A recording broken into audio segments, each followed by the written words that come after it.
Stephen King once wrote that nightmares exist outside of logic, and there's little fun to be had in explanations. They're antithetical to the poetry of fear. In a horror story, the victim keeps asking why, but there can be no explanation, and there shouldn't be one. The unanswered mystery is what stays with us the longest, and it's what we'll remember in the end. My name is Alan Wake. I'm a writer.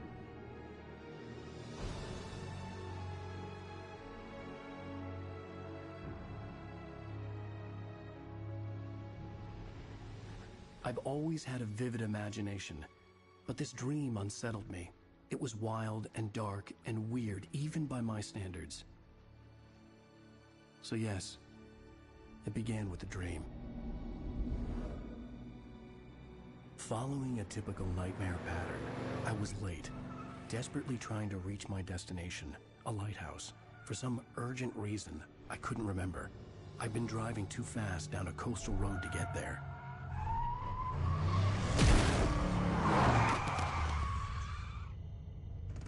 I'd seen the hitchhiker too late.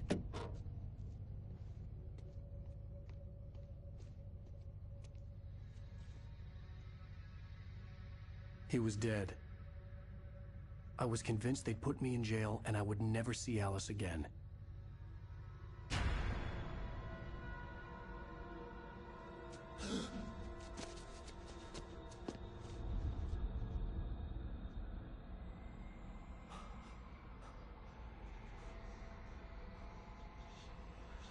Suddenly, his body was gone. I was in shock from the crash. I could hardly stand my feet.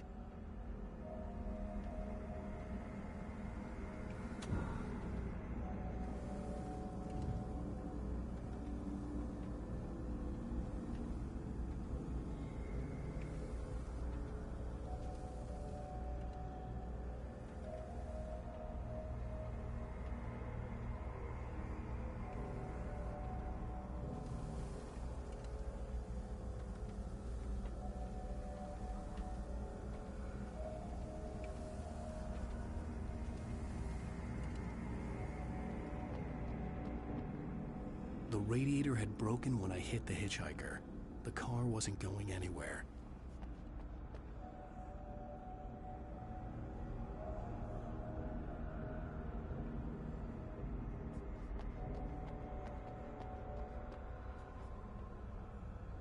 I had to go to the lighthouse. I knew there was something important waiting.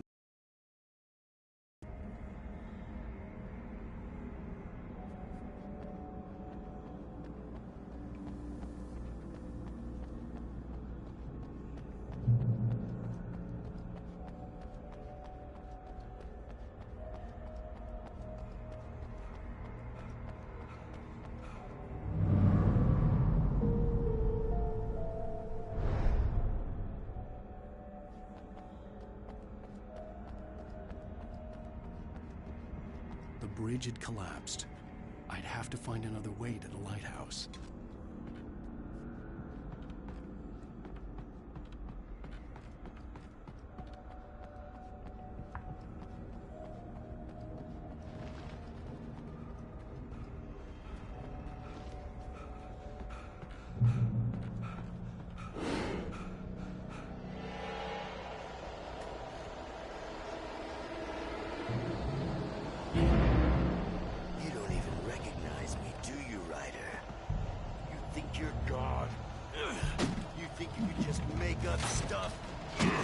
Play with people's lives and kill them when you think it adds to the drama? You're in this story now, and I'll make you suffer. Joke. It would be a simple, readable sentence in your books if it wasn't for your editor. You'll never publish shitty stories, because I'm gonna kill you. It's not like your story's already good. Not like they haven't any artistic merit. You're a lousy writer. Cheap thrills and pretentious shit. That's all you're good for. Just look at me. Look at your work.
missed your deadline! Damn. You can't stop me!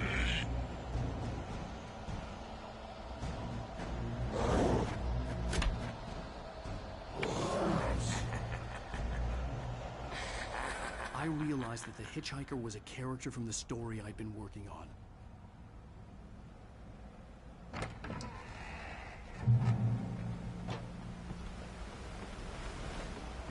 How does it feel to die by the hands of your own creation?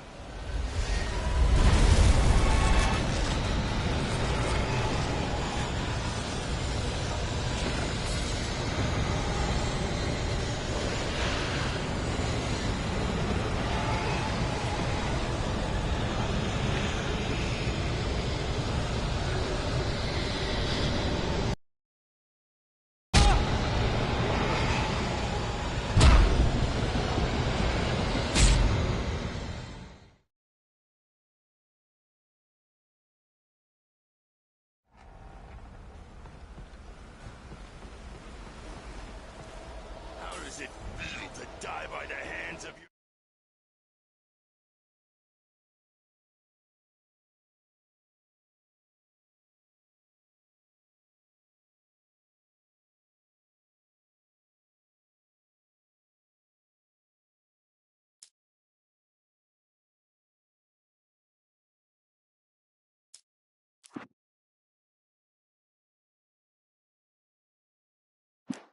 own creation?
Oh no! Stop! No! Damn it, die! No! No! No!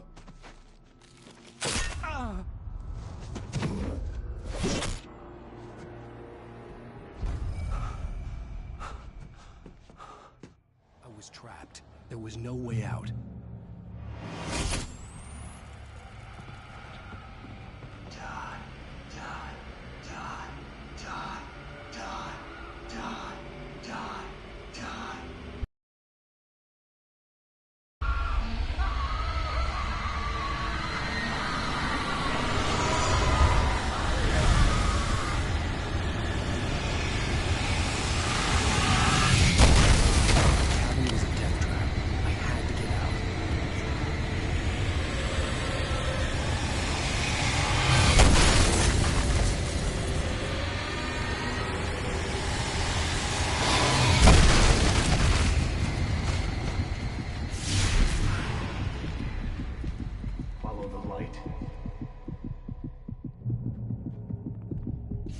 You are hurt.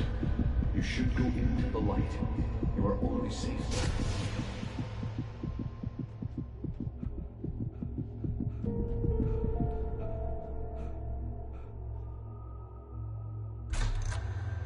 Well done. I have something important to tell you. It goes like this. For he did not know that beyond the lake he called home lies a deeper, darker ocean green, where waves are both wilder and more serene. To its ports I've been. To its ports I've been. Do you understand? No. Follow my light.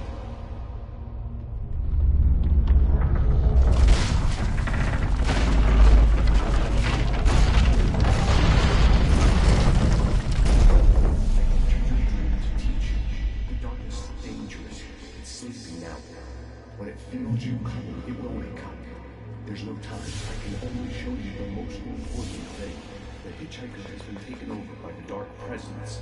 You can't hurt him now. The darkness protects him from all harm.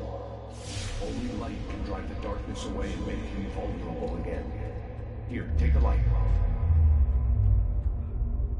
Turn your flashlight toward him and burn the darkness away.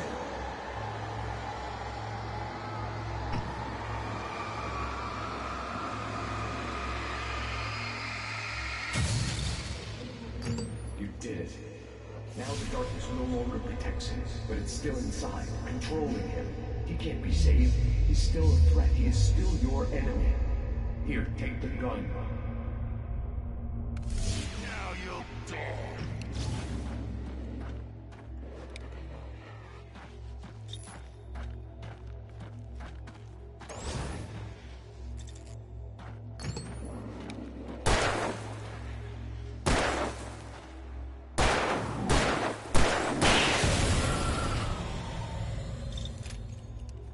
Good.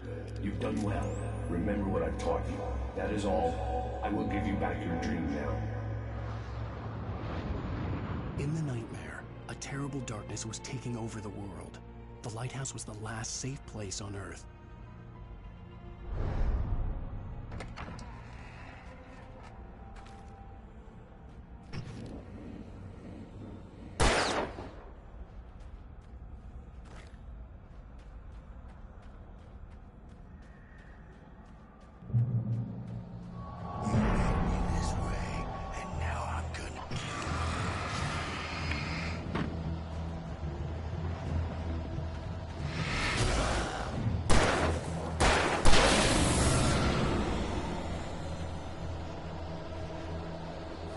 This is it, Blanche!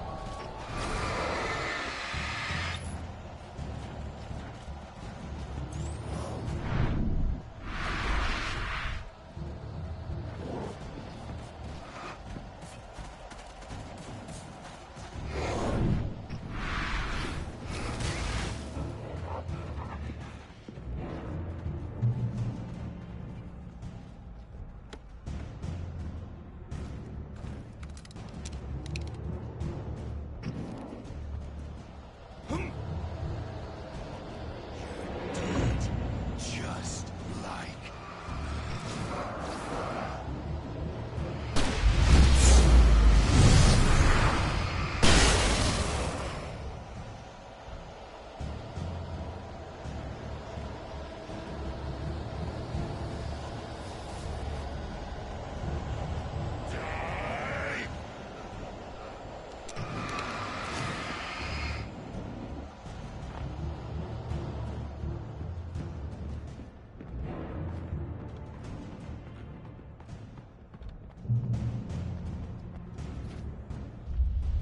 I can keep this up forever!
Shh, baby. Just another nightmare. Everything's fine. You dozed off. Right. Anything more than dozed off would be news for everyone. Cheer up, handsome. We're here.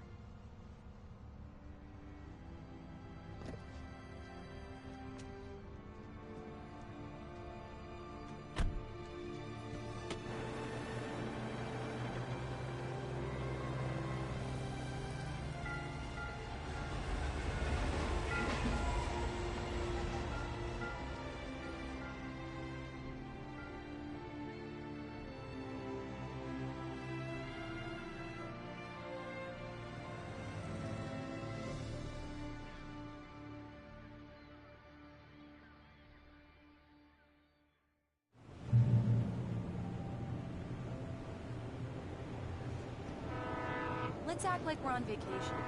Go stand next.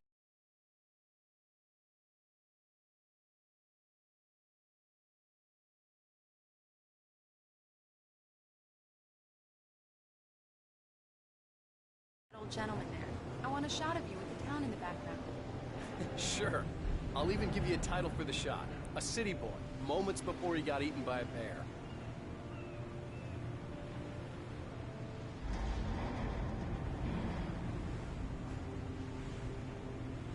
Alan, before he missed the shot.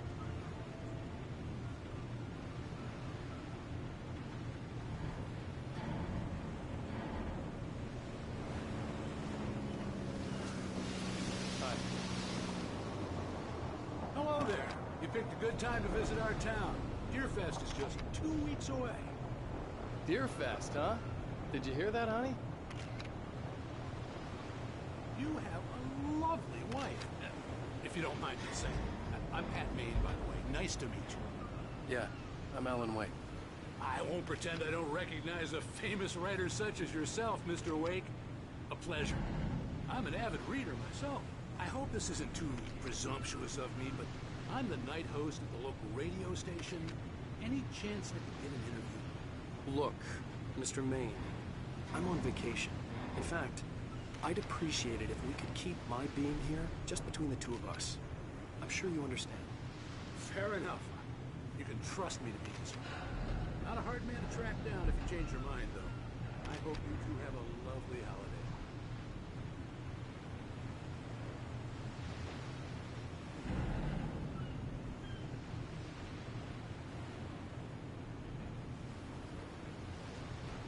Very nice.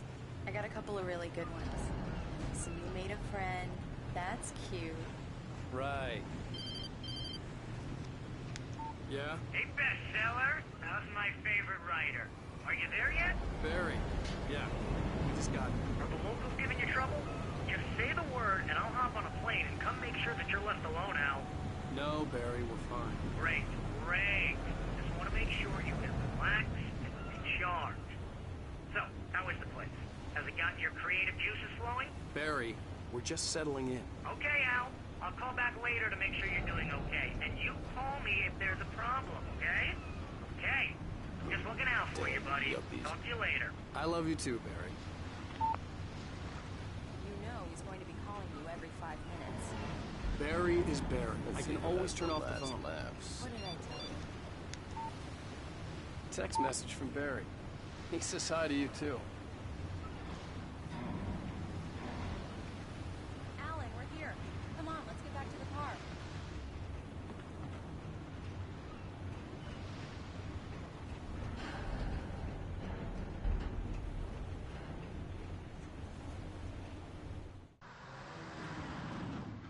We need to stop at the local diner to get the cabin key from the landlord, a Mr. Carl Stuckey. He's waiting for us. I'll go fill her up while you get the key. I'll pick you up here in, say, 15 minutes? Sure. Alan, thank you for coming here with me. I love you too. Go on. I'll promise to behave.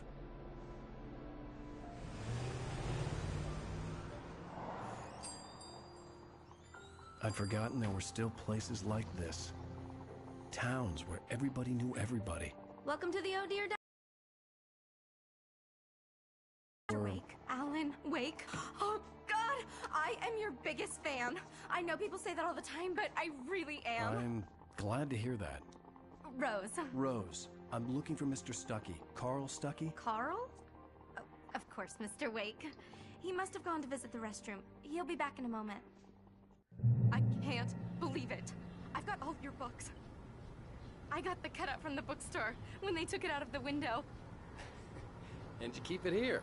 Well, okay. Good for you.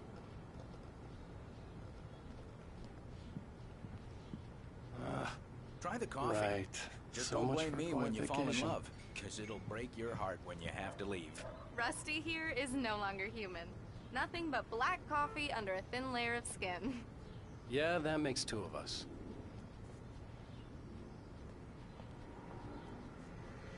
Are you staying long, Mr. Wake? I can't believe it. I'm having a conversation with Alan Wake.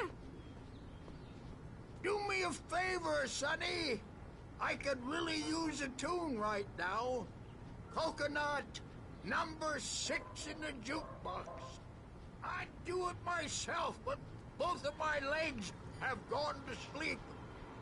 Bad circulation. Yeah. Are you serious? Coconut again?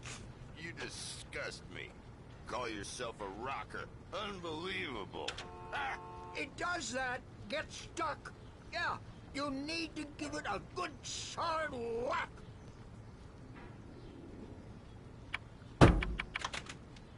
You put the lime in the coconut. Drink them both up.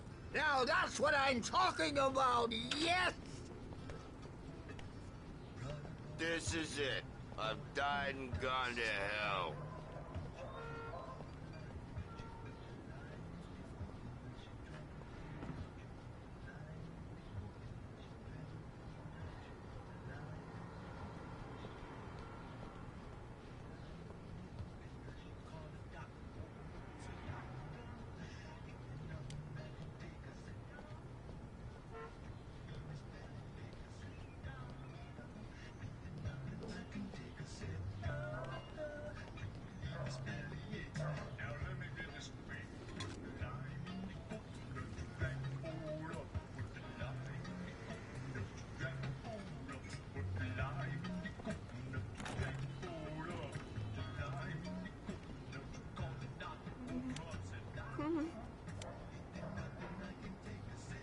Don't go in there, young man. You can hurt yourself in the dark. I think I can handle it, ma'am. I didn't want to wait. I wanted to find You don't Stuckey, wanna die, to get the do key you? and get out as soon as Worse. possible. The waitress was giving me a headache. You didn't Overeager fans listen. always did.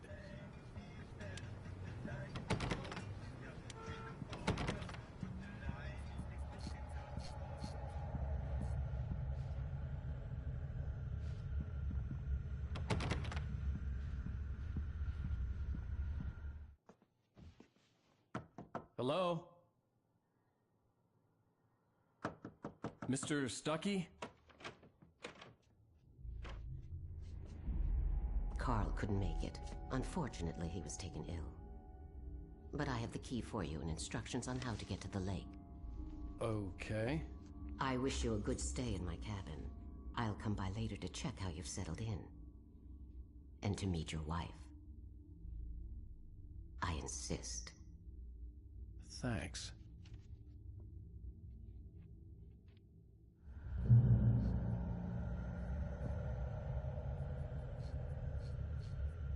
Cauldron Lake is a special place. Very inspiring.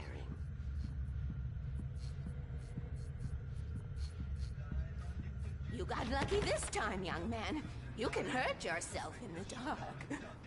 This really ought to be fixed, and then I must remind Sarah to change the lights at the station. It's been too long already.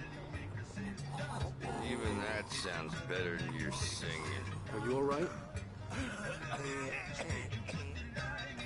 Splendid, splendid. Damn hernia. It swells up like a balloon if I lift anything heavier than a spoon. Yep. Splendid, splendid. It's been a long time, Tom. Good to see you. Hey, you wouldn't have to have a bottle on you, would you, Tom? I wish.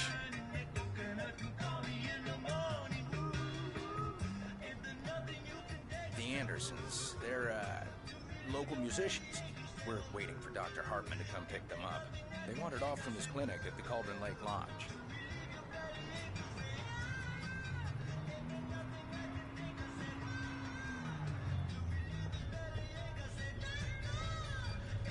I'll be heading back to work as soon as Dr. Hartman gets here, Rose.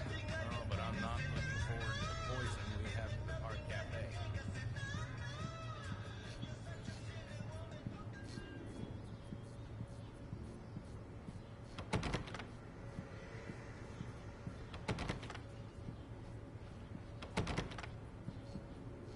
I hadn't seen her leave, but the old lady was gone.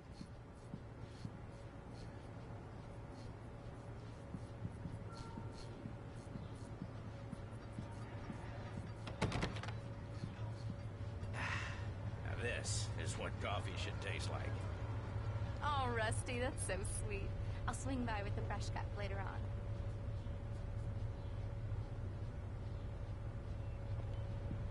Will you be staying in town for the Deer Fest, Mr. Wake? Bye, Mr. Wake. Deer is dear to me. That deer is dear to me. I hope you enjoyed your stay in Bright Falls. I had the keys. Alice was outside. Mission accomplished. The key and the directions. My hero. I got some flashlights, just in case. Hey, wait! Mrs. Wake! Your keys!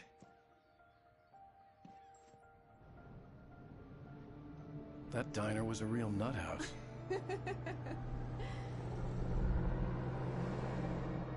Can you believe this place? This would make a wonderful setting for a book. We're supposed to be on vacation, Alice. I'll figure it out when we get back home. Okay? Okay. We can talk about this later. Batman here on PBFF. I didn't want to talk about it. I wanted to bury my head in sand. Here's another one of my favorites to go with it. Once upon a time, I was a successful writer, but that was a long time ago. I hadn't been able to write a word in 2 years. Not since my last book. And now the weather. It's gonna be a clear night, so you folks in the big city might want to look up every once in a while. See those stars winking down at you? It gets pretty dark out here, but they'll light your way.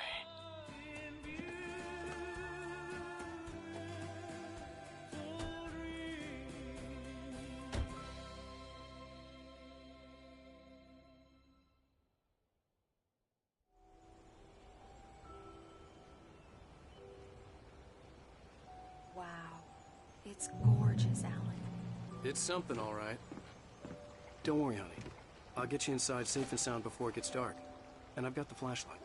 I know. I'm okay. Alice had a phobia. The fear of darkness. I wanted to make sure we were inside with the lights on before sunset.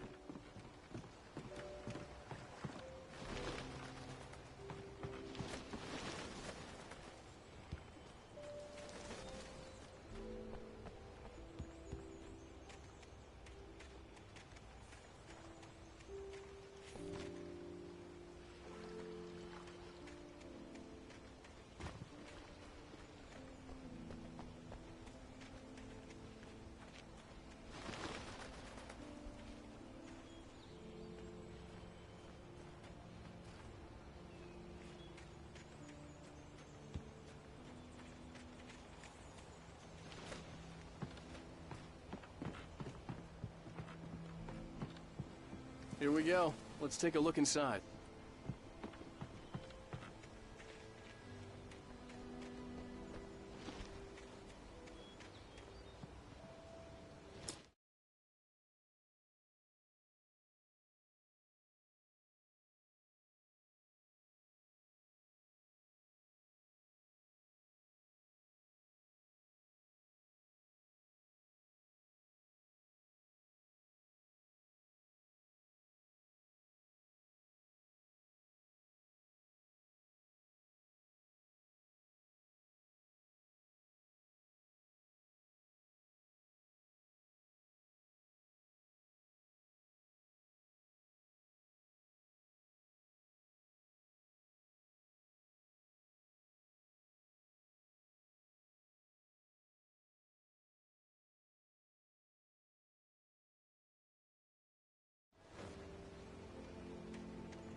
The island had once been the site for a love story.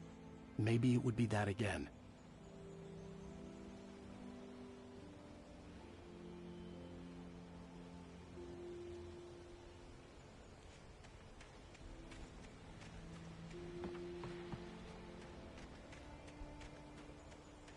Come on, honey. Get the door open so we can get a look inside.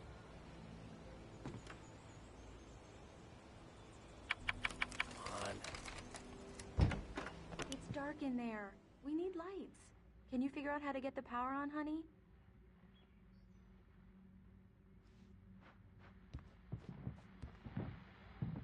A shoebox filled with books by Thomas Zane sat on the shelf. I'd never heard of him before. Hello? Anyone here? I know who that famous artist was.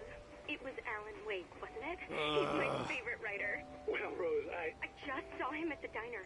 Oh, I am so excited he's here. I'm sure he's glad to be here, too. Well, folks, I guess the secret's out. This is Pat Maine on KBF-FM, and now some music. Great. So much for keeping a low profile.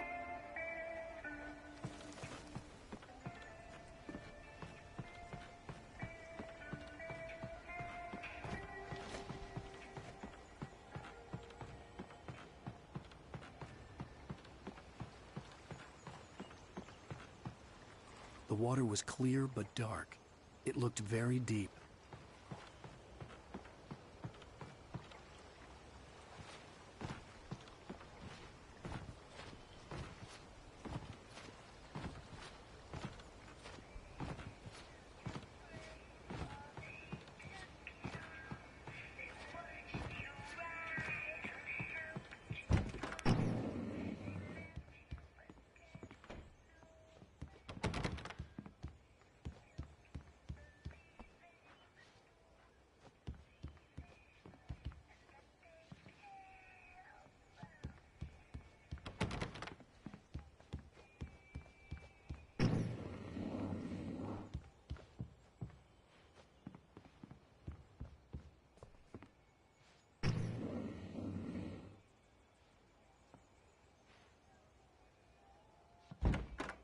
The cabin looked like a time capsule from the 60s, or even earlier.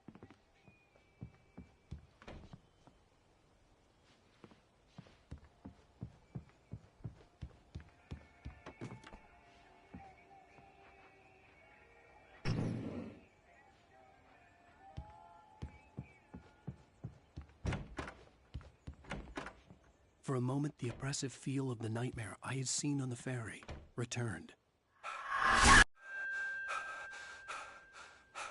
Damn.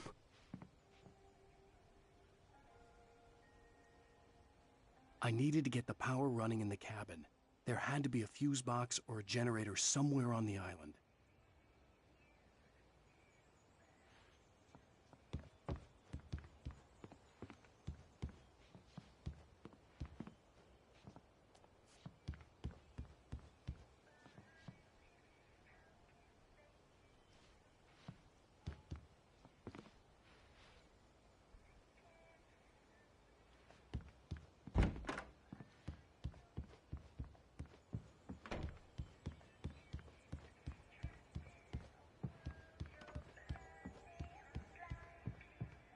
The power cable goes to that shed over there.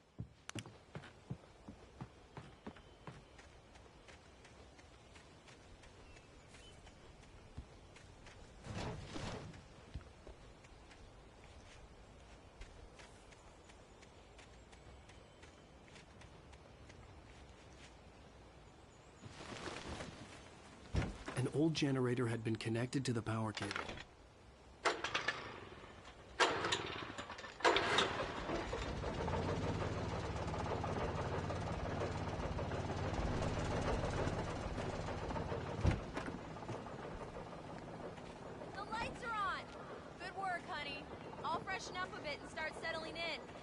Okay, I'll look around a bit.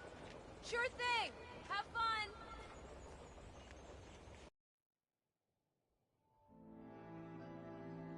It was a beautiful place. I told myself I could rest here, sleep here, and forget about my work.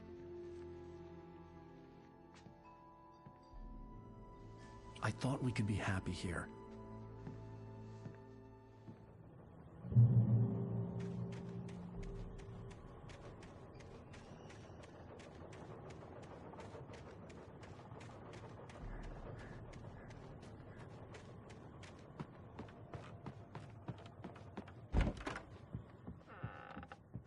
Alice?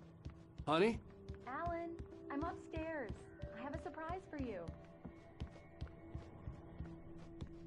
Well, hello there. I'm not the surprise. It's in the study. Go take a look. Okay.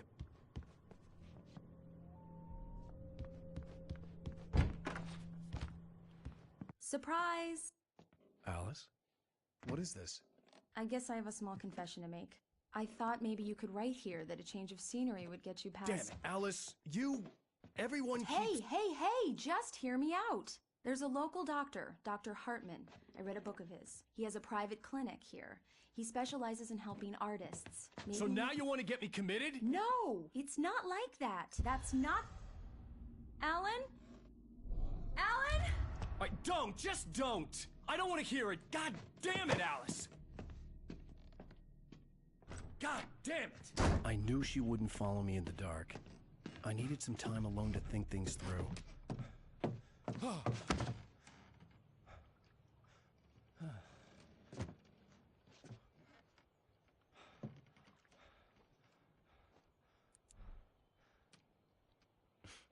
Damn it.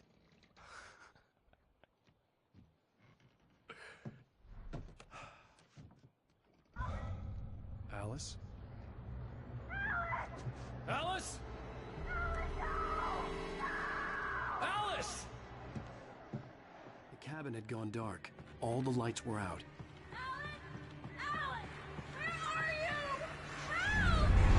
I'm coming! It's all right! I'm coming! What the hell? Alan! Help me! Alan! No! Ah! Alice? Alice?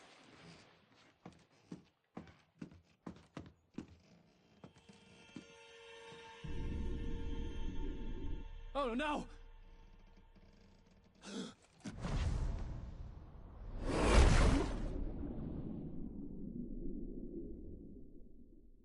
Keep going, Alan.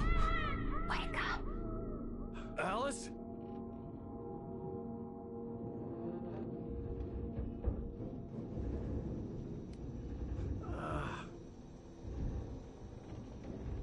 Waking up in the crashed car felt like I had woken from one nightmare and entered another.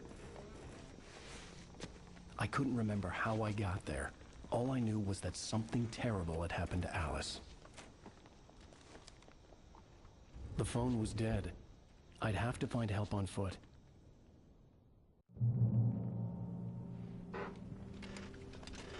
Among Alice's things was a book, The Creator's Dilemma, by a Dr. Emil Hartman. Seeing the book brought back my fight with Alice. I didn't like it, and I didn't like the guy's smug face on the cover either.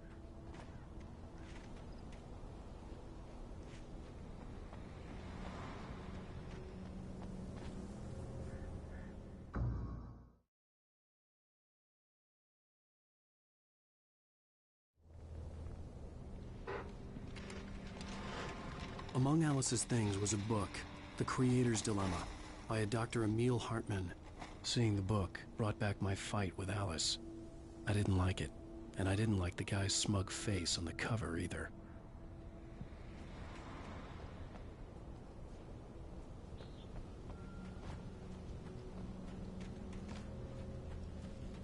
The gas station was my best bet. They'd have a phone I could use. It looked like a long hike through the forest to get there.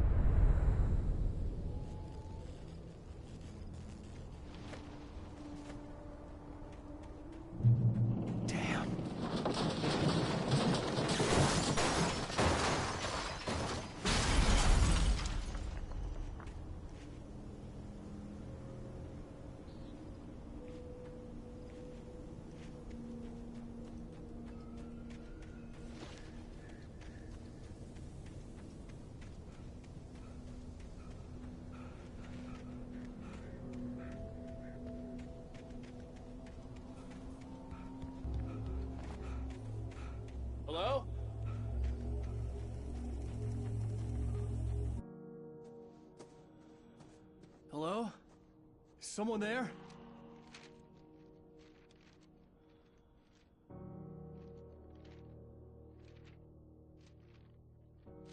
The loose sheets of paper were pages from a manuscript entitled Departure. That was the name I planned to use for the next novel I had never gotten started. I was named the author. I hadn't written it. I couldn't remember writing it. In the scene on the page, the hero was attacked by an axe murderer in the woods at night.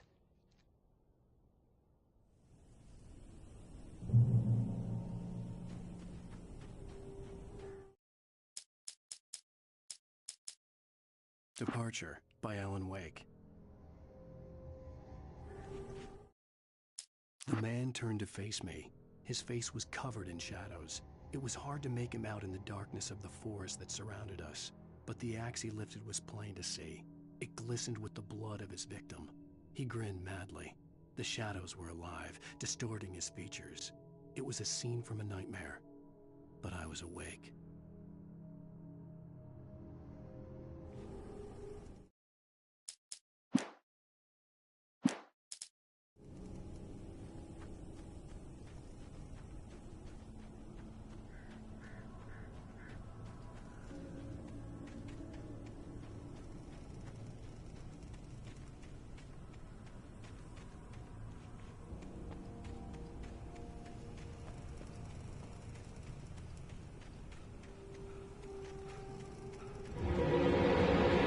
Anybody there?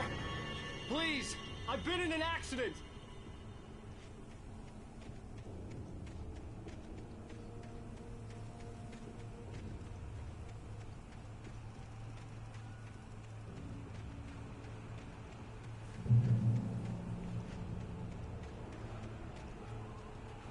The lights up ahead were a good sign. Maybe I wouldn't have to hike all the way down to the gas station to find a phone.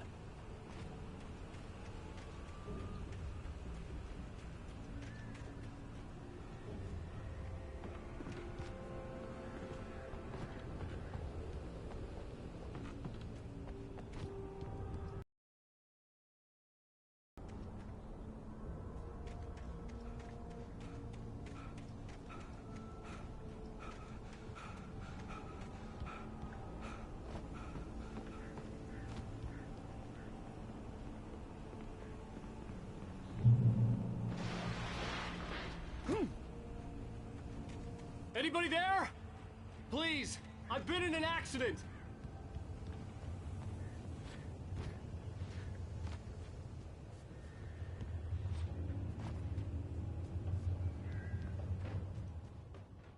Hey! Hey, you! Phil! There's been an accident. I need help. Listen, I need to... Premium cabins for rent in... Oh, hell. Carl Stuckey. Please. To meet you.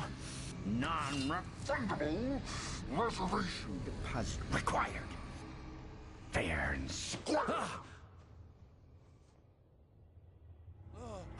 Fair and square.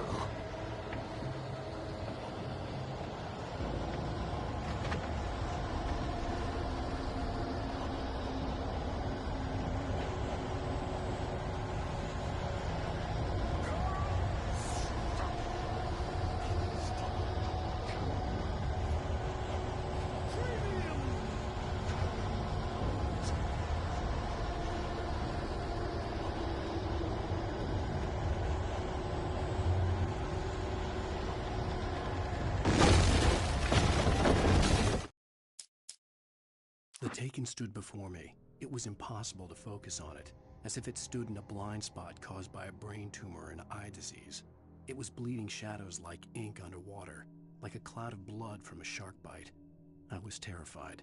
I squeezed the flashlight like my life depended on it, willing it to stop coming any closer.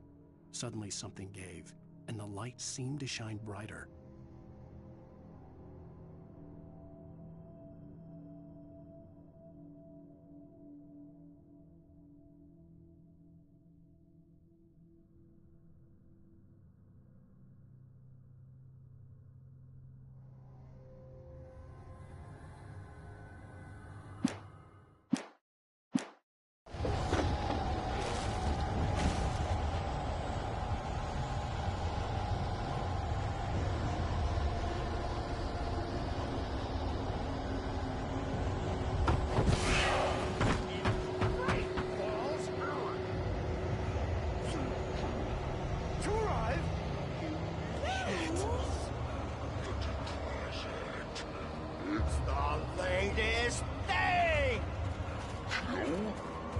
birds?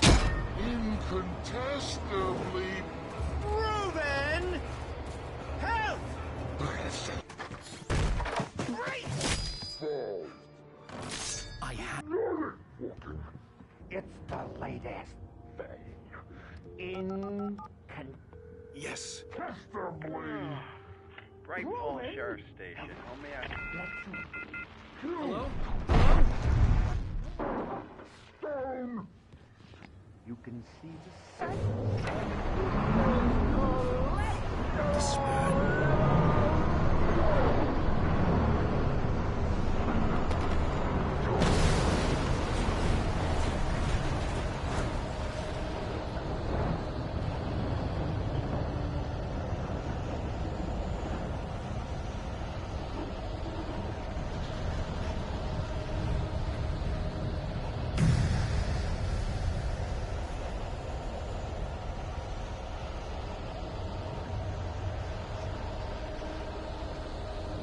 The bulldozer had gone over the cliff with the office. I hoped Stucky had suffered the same fate, but I wasn't planning on staying to find out.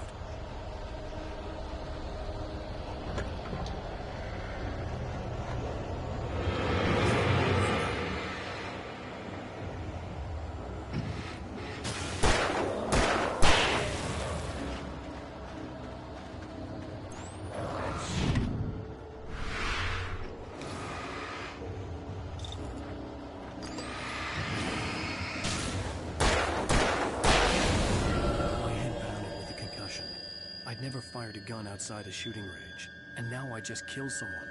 Or something. There were no bodies. They just disappeared. If I was dreaming, it felt real enough to make me sick.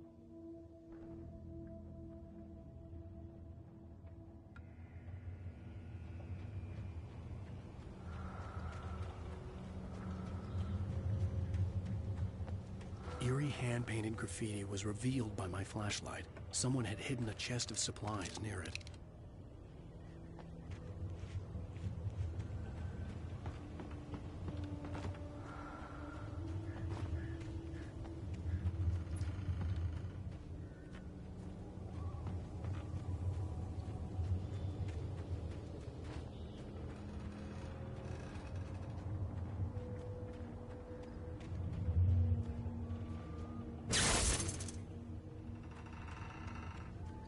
The dark forest was the last place I wanted to go, but I had no choice. I had to get to the gas station.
Rose knew she had been gushing, but right now, she didn't care. As far as she was concerned, her brief meeting with Alan Wake was literally the high point of her life. She watched as he got in the car with his wife. She was pretty, confident, at ease with Wake. Not like Rose. They were perfect for each other. She'd have given anything to be called their friend.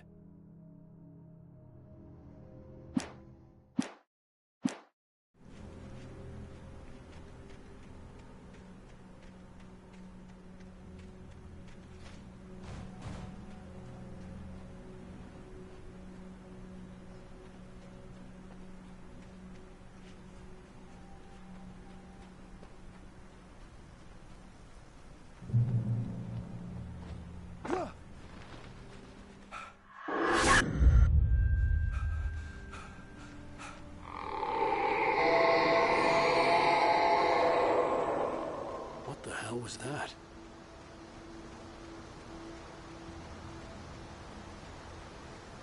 When I saw the river below, something uncoiled itself inside my head. I realized that I'd have to find a way across. I didn't even want to look at the water.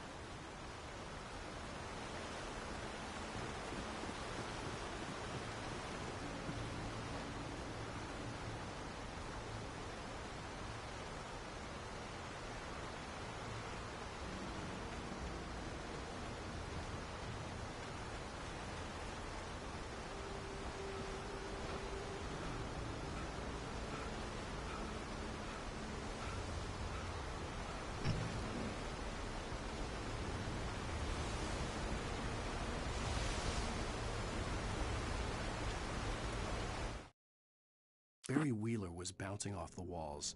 He jumped on a plane after his calls were ignored by both Al and Alice for several days. It could mean that they were both on a second honeymoon, but Barry didn't buy it. Al had been way too unstable for that, not sleeping, messed up. Barry had years of experience dealing with Alan Wake, and he couldn't ignore it. Something was wrong.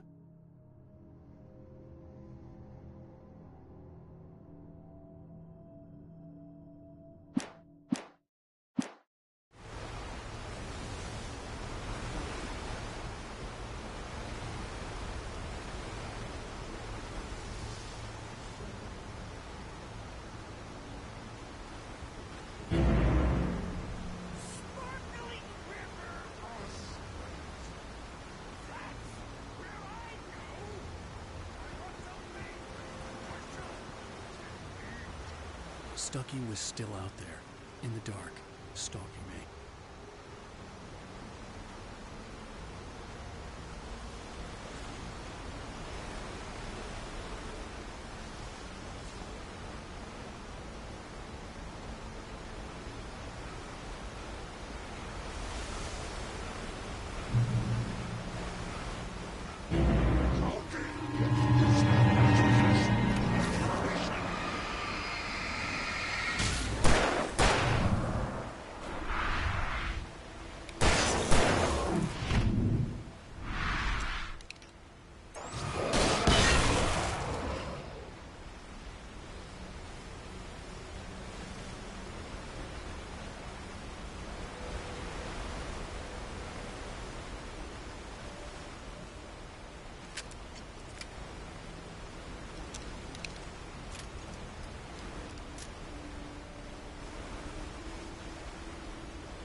The staircase was broken.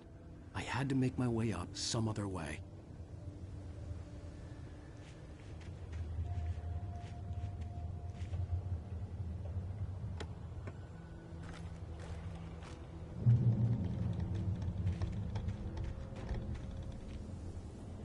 There was no power. There was bound to be a generator somewhere at the logging site. I couldn't stay here. There had to be a way to get up there.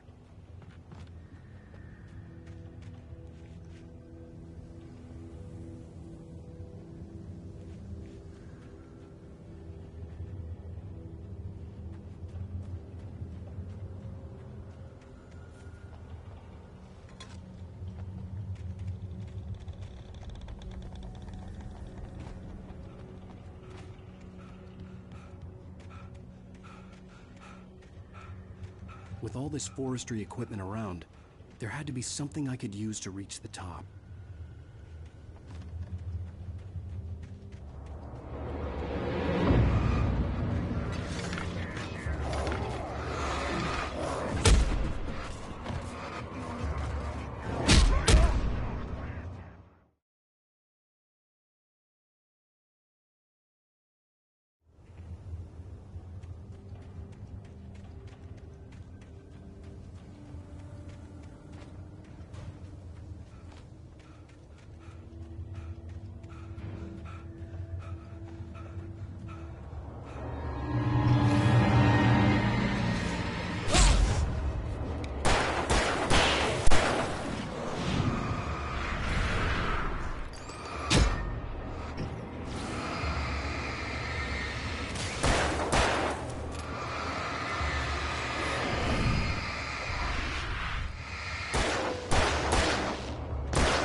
I heard them before I saw them, swooping down from the sky and screeching as they came. I spun around just as the cloud was upon me. For an instant, I stared into 100 dead eyes, black pearls glittering in the darkness. I raised the flashlight and the swarm exploded like fireworks. Feathers burned, turned into ash. I couldn't hear my scream above theirs.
Well, I was just outside for a breath of fresh air, and what a night. I know most of you are probably in your beds by now, but if you're still up and around, take a moment. Step outside for a spell and breathe in deep. The weather's absolutely still. The sky is crystal clear. It's like the forest is quietly breathing along with you. As you listeners know, I'm a night owl, and it's on nights like this I wish I wasn't cooped up in the studio. Makes an old man like me wish I could just roam wild. But here I am, and it would keep you company all night long if I weren't. It looks like I'm not the only one staying up late. Caller, you're on the air. Hey, Pat, it's Maurice Horton. Hello, Maurice. What are you up to? Well, I was just taking Toby on his walkies. Oh, isn't it beautiful out there? Sure, but Pat, the reason I called is that Toby heard something rustling in the undergrowth and took off after it, and I couldn't find it. Probably a rabbit. Sure. Toby loves rabbits. Well, sure. Anyway, I figured that, if anyone runs into Toby, they could grab him. My number's on his collar. And Toby's a friendly dog? Toby loves people. Usually he comes back, but we were pretty far from home, and it sounds like he went pretty wild there. Great dog, but he's just too tough for his own good. Well, Maurice, it's out there now. Hope Toby comes home soon. Yeah, thanks, Pat. You have a good night now.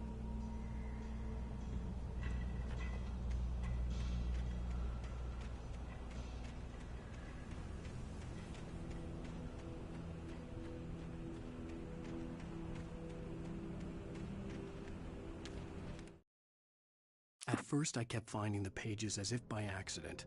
The book I couldn't remember was either a terrible and true prophecy or an act of creation that had rewritten the world. I began to hunt the pages feverishly, for they held the answer to the mystery.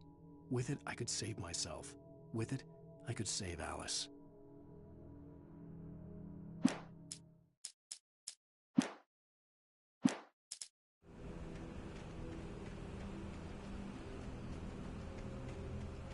The gas station was closer now, its light welcoming in the darkness.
I stepped into the gas station's garage. It was dark and quiet. The place was a mess. It looked like someone trashed the place or that there'd been some kind of fight. Light spilled into the room through an open door at the back, and I made my way toward it. Without any warning, I was blinded by a bright light. An old portable TV on the shelf had come alive by itself.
cabin on Cauldron Lake?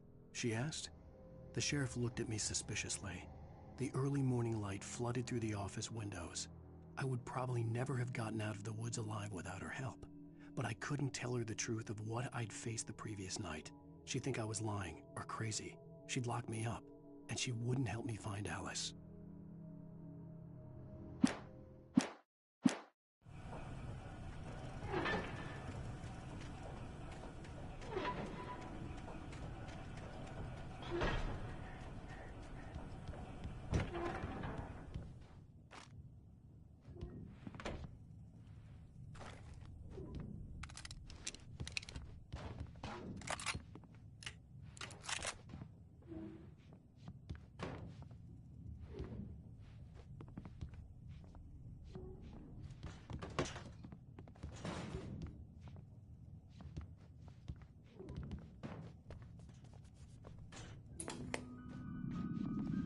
Science.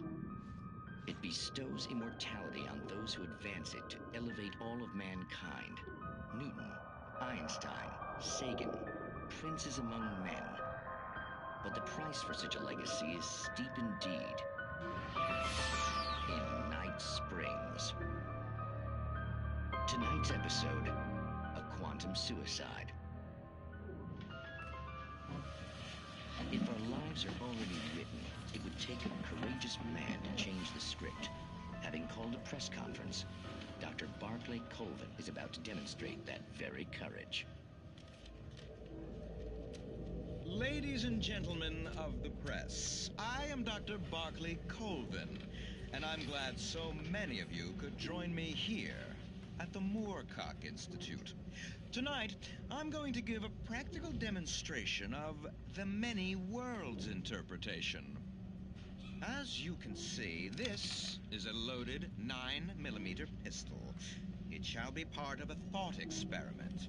And now, a real experiment, known as a quantum suicide. Did he say suicide? Is that a real gun? He's kidding, right? Please, stay calm. There is no risk. Observe what occurs when I place the weapon against my own forehead. Now, you might think this round is merely a dud. Not so. Observe the flower pot. And yet, I myself cannot be harmed with this gun. With each pull of the trigger, two new realities branch off. One in which the weapon didn't fire, and one where it did. With my machine here, I have ensured that this reality is always the former. I have bestowed upon myself quantum immortality. Under no circumstances can this gun kill me. So wait. What you're saying is that every time you pull the trigger, in another reality, you die? Yes, of course, but that's completely trivial. There's an infinite number of things that could happen at any moment, and they always do happen somewhere. The point is, this one thing did not happen here. You're insane, Colvin. Insane? Insane? Hey, was this thing supposed to be plugged in? I stumbled on it. You fools! Gaze upon quantum immortality.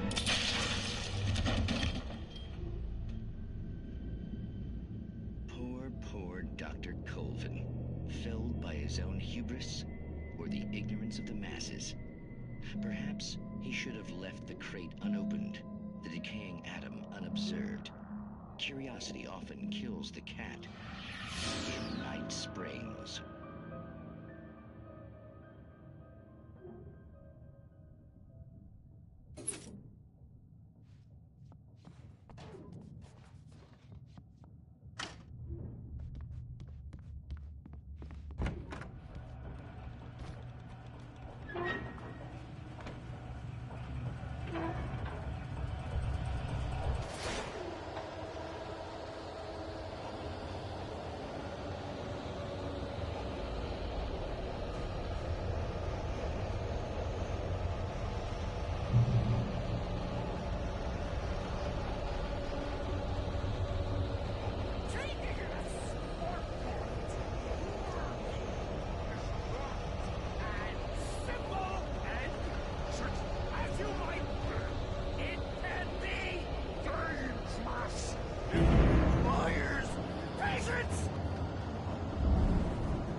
body vanished, leaving behind only a lifetime of nightmares to come, assuming I'd reached the lights of the gas station alive.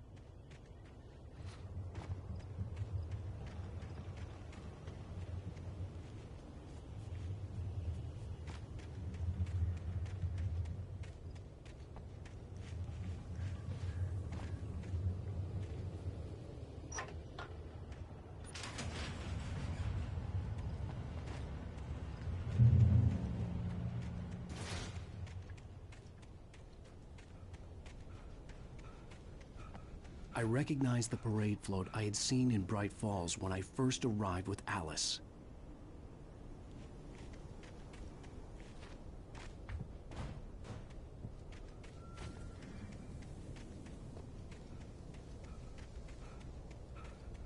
After the insanity I had just experienced in the darkness, the lights of the gas station felt comforting. At least for a moment, the sane world reasserted itself.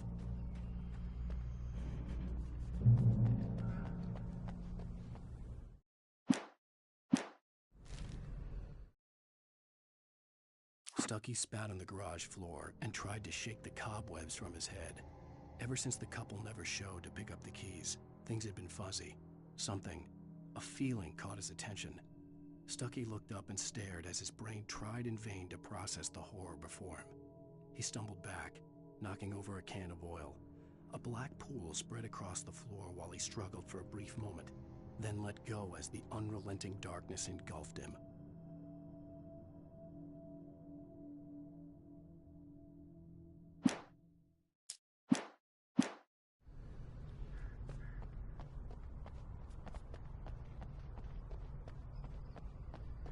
The garage was a mess.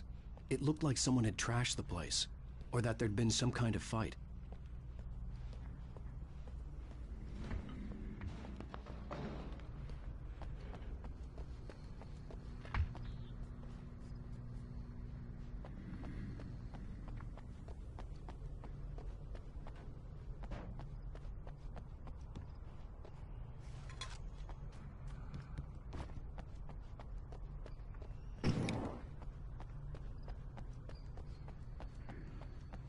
I had to get inside the gas station to find a phone to call for help.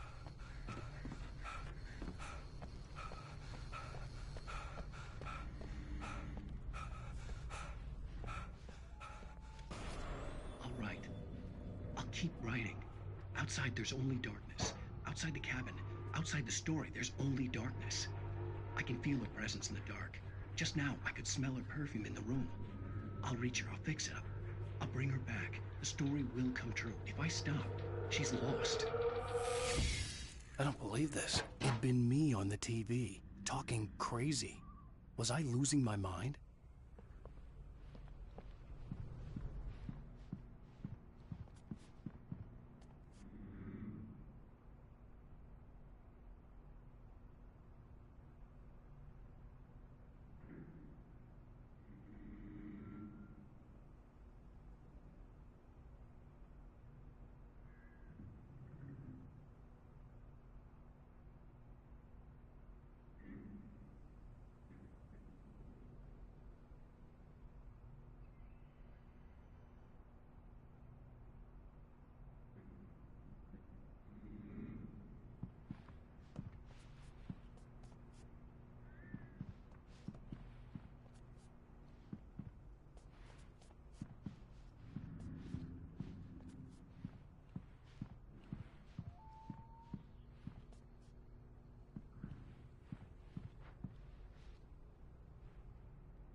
Bright Falls Sheriff Station.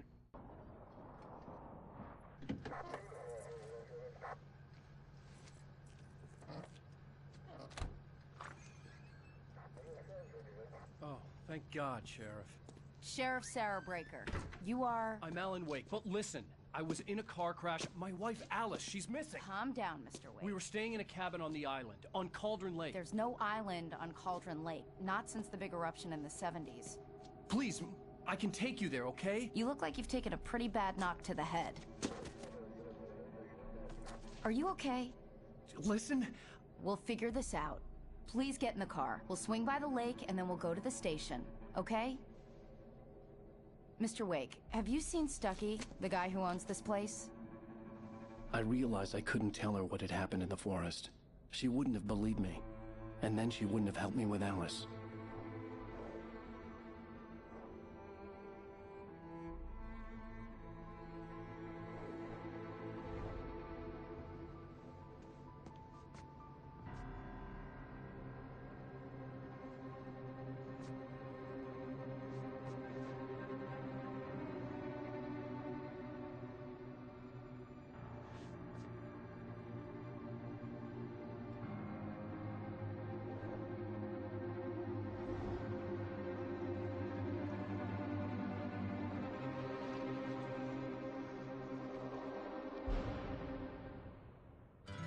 A candy-colored clown they call the Sandman tiptoes to my room every night, and just to sprinkle stardust and to whisper, go to sleep, everything is all right.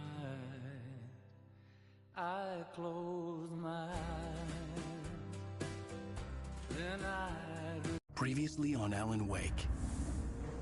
I came to Bright Falls with my wife, Alice. Thank you for coming here with me. I thought maybe you could write here. I don't want to hear it! God damn it, Alice! Now, she's missing. Alice? Alice?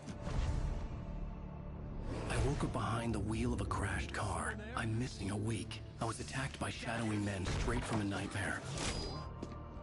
The sheriff took me to the lake Alice and I had stayed at. But the cabin had disappeared.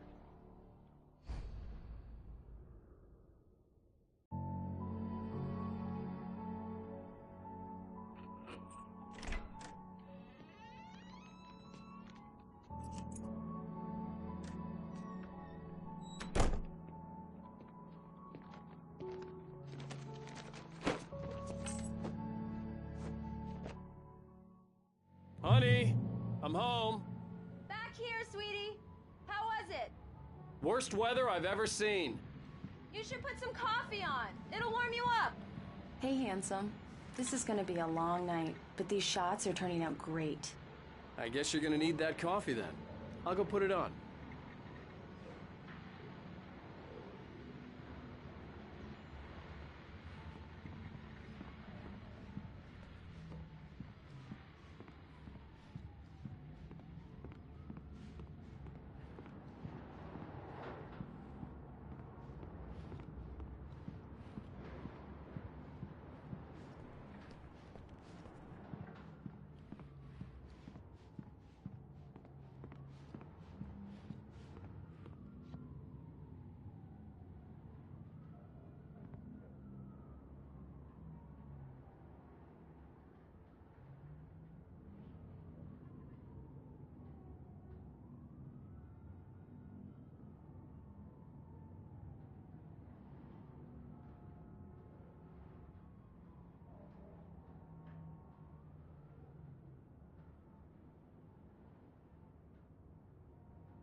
Coffee's on.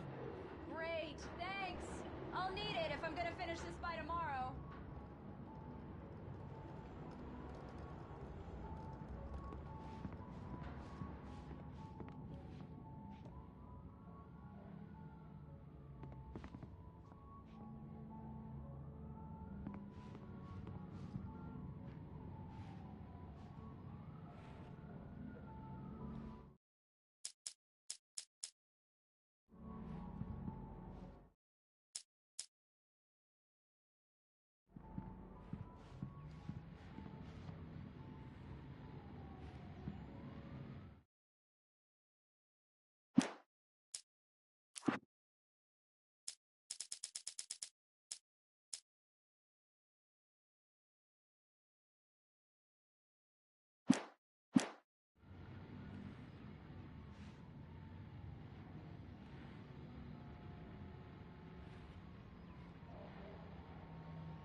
It's true what they say about the fall and the sudden stop at the end. I'd lain here in the snow while the lurid chain of scenes that had led me here kept playing in my head. A rerun of my own private snuff movie. A memory of my corpse. Alone at my own wake. Thinking in metaphors again. The femme fatale was gone. Only a sour taste remained of the kiss.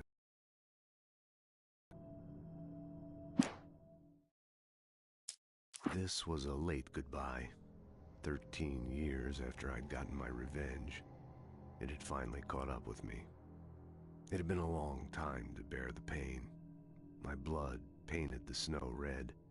A gruesome slushy dissolved all the scattered painkillers and leisurely dripped down to the sewer, mingling with the bile of the city, becoming one with it. I can see them now, my wife and my baby. Honey, I'm home.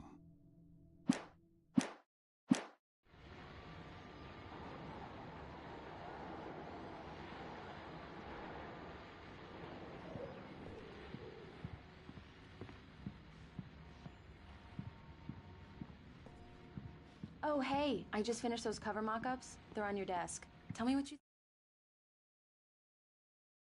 think. No kidding. I didn't think you'd get them done this quickly. On occasion, I can perform all sorts of miracles, my dear. Oh, really? Well, you seemed to think so last night.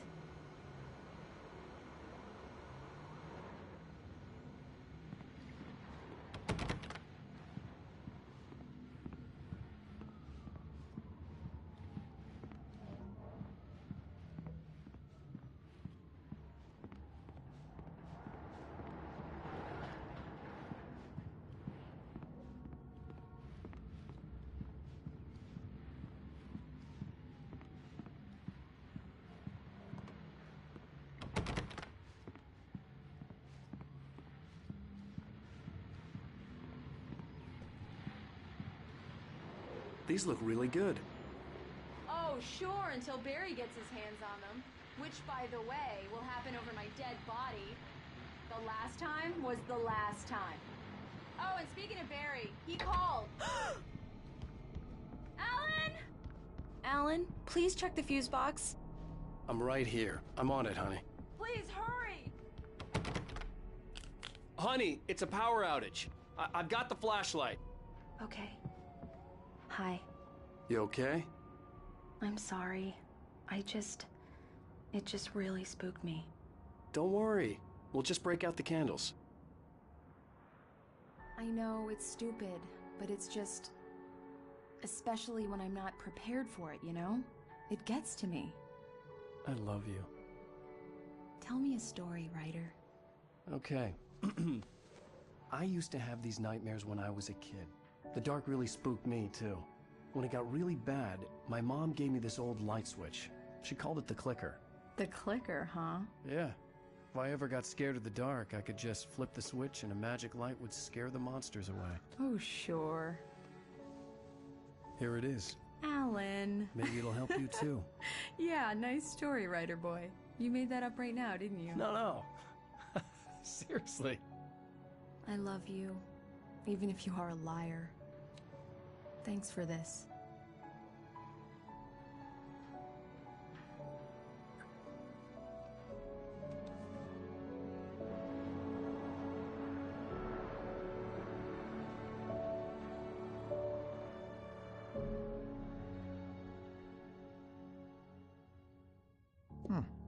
How do you feel, Mr. Wake?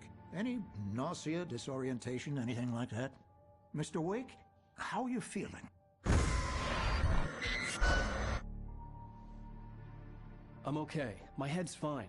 I had to lie about my headache and memory loss. He'd send me to a hospital for tests. I couldn't leave without Alice. Very well. I don't think you have a concussion, but you've obviously been through quite a shock. You should take it easy for a couple of days. Thanks. Well then, Mr. Wake, we're done here. If the pain gets any worse, or you experience any other symptoms, you should come see me. I'll let you get on with it then. Sarah, Sheriff Breaker, is waiting for you. She's very good at her job. I'm sure she can locate your wife in no time. Doc Nelson was the image of a small-town doctor. Sheriff Breaker had called him to the station to take a look at the cut in my head.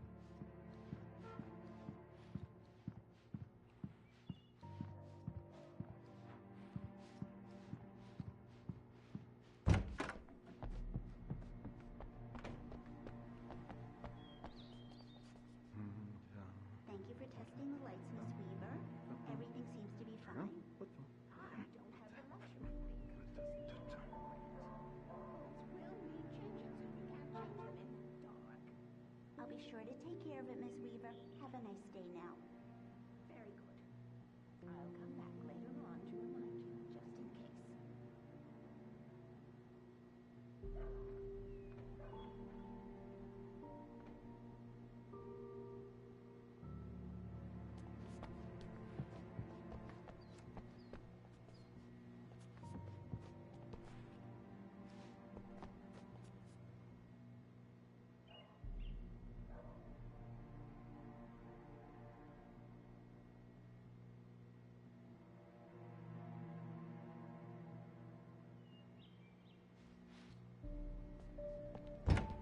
Come in, Mr. Wake.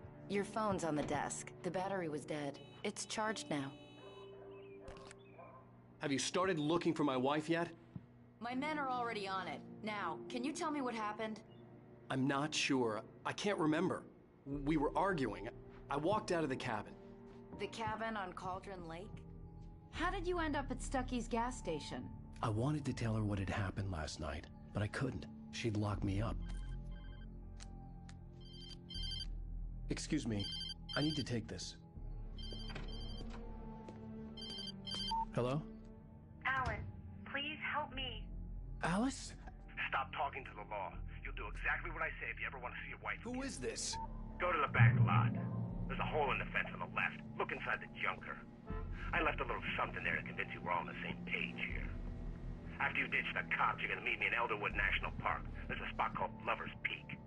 Midnight. Mr. Wake, can I help you with anything? Don't do nothing stupid, pal. We're watching you. I need to get some air. The sheriff said I could go out back. Of course, Mr. Wake. You can get there through the cell corridor. Just don't mind Walter in there. He's one of our regulars. I thought he quit drinking for good. Hey, can you turn the light? The light's on! The deputies, they don't understand. They won't listen. Thank you, man, thank you. Hey, you're alright. You're a good guy. Don't let anybody tell you different. You know, I shouldn't even be in here. The cops, they got it all wrong. See? Sure, I beat him up, but I wasn't drunk. I mean, I wasn't drunk at the time. I only got drunk afterward. Okay, listen. You gotta listen carefully now. Here's the kicker. That wasn't Danny. No, sir. It only looked like him. You wanna know who it really was? I'll tell you who it really was. It was a goddamn space alien! I know it sounds like something a drunk would say, but believe me, I wasn't drunk then.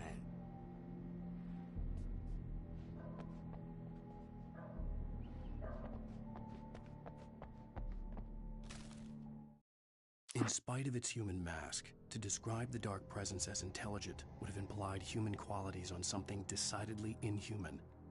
Nonetheless, it found the one spot in the diner that was dark enough. Some light spilled into the corridor, ravaging it. But it took the pain. Horrible as it was, the writer would soon fix that. He would be coming to the one... I told him, I don't hear... The early morning light hurt my eyes and made my head ache. The man on the phone had said, go through the fence on the left. Well, folks, it's been another long night, and it's about time for me to sign off for a while. God knows I need my beauty sleep. Just one more item before I go. It's been a busy night for the sheriff's department. We've had a few broken windows, even a report of shots fired on Main Street. Deputies Mulligan and Thornton had to deal with two intoxicated young men who were celebrating the completion of their Deerfest float. Now, folks, we get this every year. I know it's exciting, the big day's almost here, but let's save it for the party and leave the gunplay for the shooting competition, huh? No point in getting all worked up yet.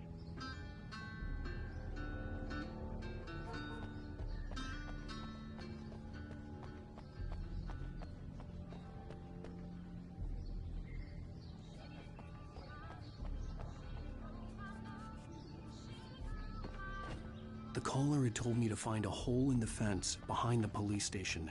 There was something for me in an abandoned car.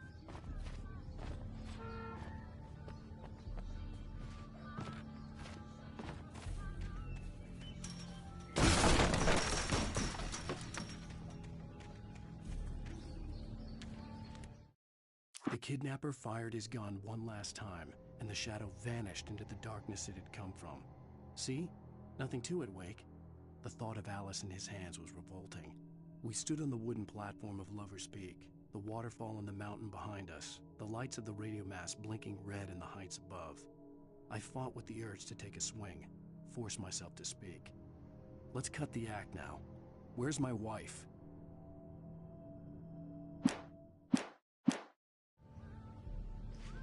Alice's driver's license had been placed on the front seat. The caller meant business. Barry? Ow! Ow! Thank God! Where the hell have you been? I've been trying to reach you for a week, you and Alice. Oh, I've been worried sick. I flew out yesterday. I'm here in Bright Falls. Barry, listen to me. I'm at the sheriff's station. Come and get me. I can't talk now. Ow! What the hell is going on? I had to get the sheriff to let me go. I needed to get to Elderwood National Park to meet Alice's kidnappers.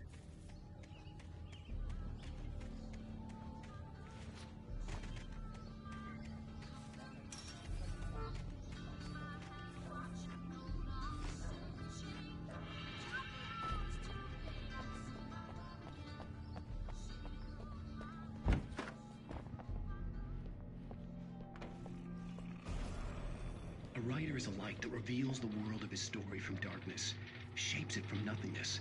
The way a sculptor carves a statue from a block of granite. If I stop, the world I'm making dies.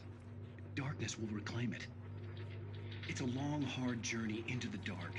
Alice's life is at stake, but I can't think about that, or I'll lose it. The dread lingers at the edge of perception. I'll push on. Anything is possible here. I'll write the story. I'll save her. Marvelous, Sarah. I just wanted to settle all the damage the Anderson brothers might have inadvertently caused on their recent and regrettable little outing. They are not accountable for their actions, of course. I can assure you that my staff has been reprimanded. Tor and Odin never caused any trouble to anyone. Are you feeling any better, Mr. Wake? I'd like to leave. Am I free to go? Well, we still need to talk about... Am I under arrest? No, of course not. But I need to know where you'll be staying so I can get in touch with you. I'd avoid the motel. The Majestic is known for its roaches. The cabins at Elderwood are pretty nice, though. That sounds perfect. I'm Dr. Emil Hartman. I'd like to invite you to stay at Cauldron Lake Lodge. Did you talk to my wife? I had the pleasure of discussing your situation with her on several occasions. Did you set something up with her? I invited her here. My clinic is a place where... Oh, hey! Oh, my! Take it easy. Hey, nobody move! Get your hands off of my client! Who are you? I'm Barry Wheeler, his agent. If you have business with Mr. Wake, you talk to me. You yokels won't know what hit you once I sick my lawyers on your asses. No harm done, Sarah. I'm all right. I don't want to press charges. Mr. Wake, my offer still stands. Get me out of here. What the hell was that about, Al? We don't need a replay of that thing with the paparazzi. I thought they were gonna lock you up. I had to talk to someone. I told Barry everything. He thought I was certifiable, but when he heard about the manuscript, I had him. The fact that I'd written something, even if I couldn't remember it, was enough for him. He smelled money. And he believed that Alice had been kidnapped. Anything beyond that was another story. I had a midnight appointment with the kidnapper in a place called Lover's Peak, somewhere in Elderwood National Park. The plan was to rent a cabin. I don't like it, Al. I don't like any of it. It's not good. In fact, it's the absolute opposite of good. Mr. Wake! Barry, you found him! Hi, Rose. Oh, wow. I was just thinking about you, too. Great. I was just bringing Rusty some coffee. He's on the balcony, looking after Max. Poor thing. I really need to go. Great to see you again, Mr. Wake. Later! Who's Max?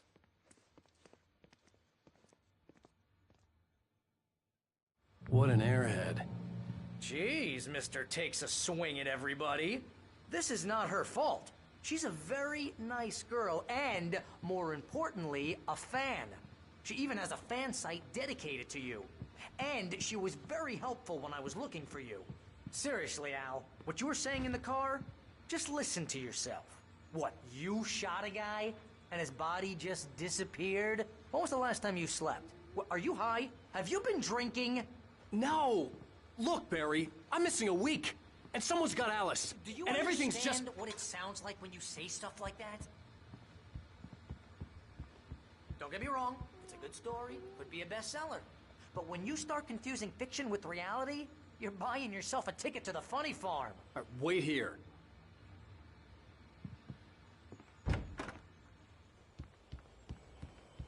Easy there, boy. I'm almost done. Hey, Rusty, right? You rent cabins. Oh, Mr. Wake. I'd shake your hand, but mine are kind of full here. Actually, I'm sorry about this. Would you mind grabbing the registration form from the desk? It's just across from Bucktooth Charlie. Okay, sure. What happened? Crazy poachers. Max here got his foot caught in a trap. They're illegal to use here. Hell, you're not supposed to hunt within the park at all. But that doesn't stop some lowlifes. Well, at least Max is gonna be okay. He got lucky. Max is still groggy from the shot I gave him, and I'd rather not leave him alone just yet. The form's on the desk across from the mammoth skeleton. Seriously, Al, you can't just go and meet a kidnapper. Those situations always end up in disaster. You gotta talk to the cops. She's my wife, and it's my call. Can we talk about this later? No. This whole thing is... Listen, you hit your head. I mean, geez, Al, come on. You gotta understand how crazy all this sounds. If you're trying to pull a joke on me, freak me out, it's working. Ha ha, let's have a laugh on Barry.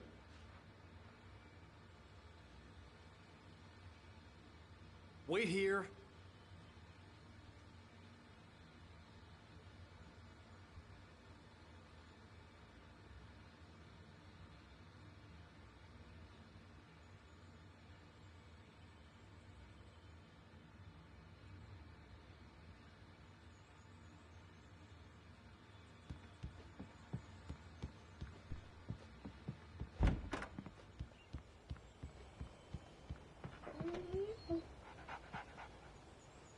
I think this is the form you wanted.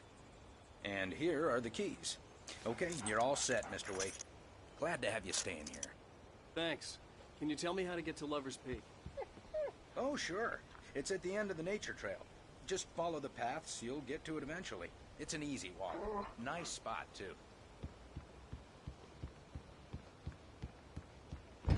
Look, Al, you're asking me to believe that you shot a dude who went poof into thin air, a guy who was bulletproof until you pointed a flashlight at him. You hear that from people who end up spending time in padded rooms, strapped to their beds, wearing white shirts with too long tangled up sleeves, and eating a healthy diet of pills. Al, you make cruel jokes about people who believe that kind of stuff. You're the skeptic. You gave me an hour-long lecture on homeopathy last month. What was it? If there's no proof, it's pure bullshit. Period. Guess the laugh's on me then. Al, come on! I mean, okay. Okay, maybe something weird happened to you, okay? Well, thanks for the heartfelt vote of confidence. All I'm saying is you gotta throw me a bone here, bestseller. What would you think if it was me? There's no way you should be going out at midnight with a gun. No one asked you to come here, Barry. Either work with me on this or go straight back to New York. Your choice.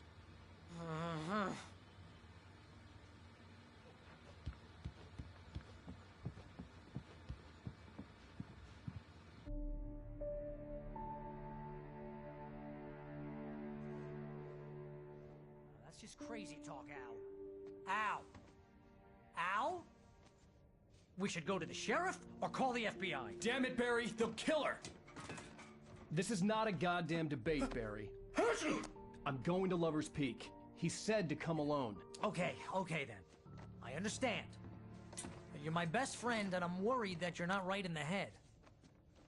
Tell me what to do to help, and I'll do it. You stay here, and if I'm not back by morning, call the cavalry.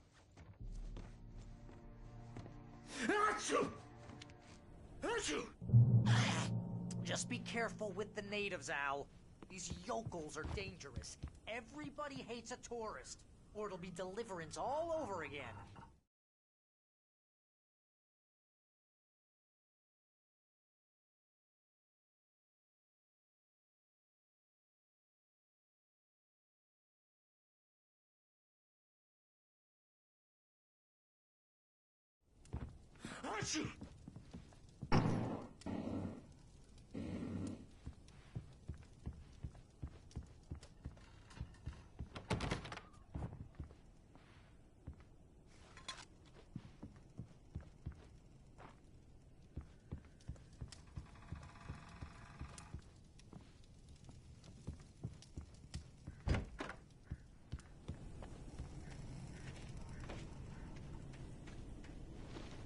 I'll wait here, Al.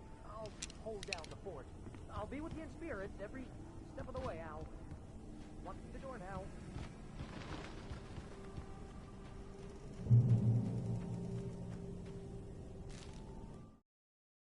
Barry had never gotten along with Alice, but he knew Alan loved her with an almost frightening intensity.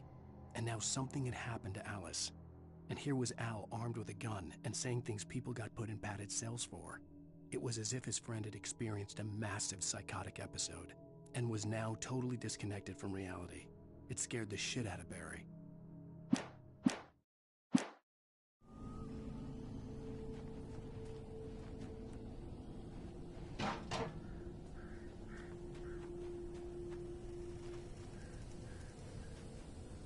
Barry had the keys to the car he rented.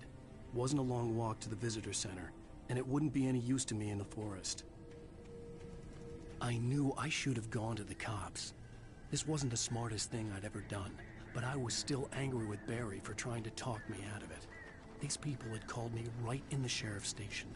The cops wouldn't scare them, and they had Alice.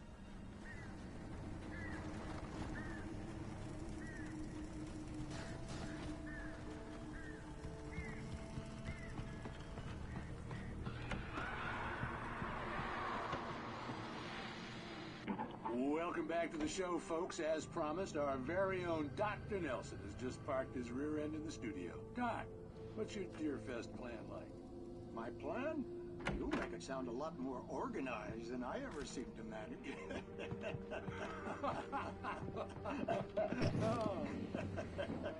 No plan, really. Just taking the atmosphere. I'm getting a little too rickety to do much more than that, you know. Tell me about it. No sack race for us older gentlemen, huh? Yes, exactly, Bat. But I'm going to check out the parade, of course. And I'll be one of the pie contest judges, too. Well, that takes a different kind of constitution. Oh, yeah. It's my kind of exercise. Now, Doc, seriously, you're in pretty good shape, though. You're the outdoors type. I know for a fact you're an avid fisherman. That's right. Matter of fact, just caught a heck of a largemouth bass early this morning. But you're not taking part in the fishing contest? No, not this year. See, Pat, I'm just not that competitive anymore. Now I just like to take my time and enjoy the peace of it. It's no fun if I need to worry about what I'm catching, you know? Well, considering your track record, the participants are probably pretty happy you feel that way. Well, Pat, that's kind of you to say.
Crime and punishment. The cancer and cure of civilization. But some crimes are impossible to punish, especially in Night Springs. Tonight's episode, The Man in the Mirror.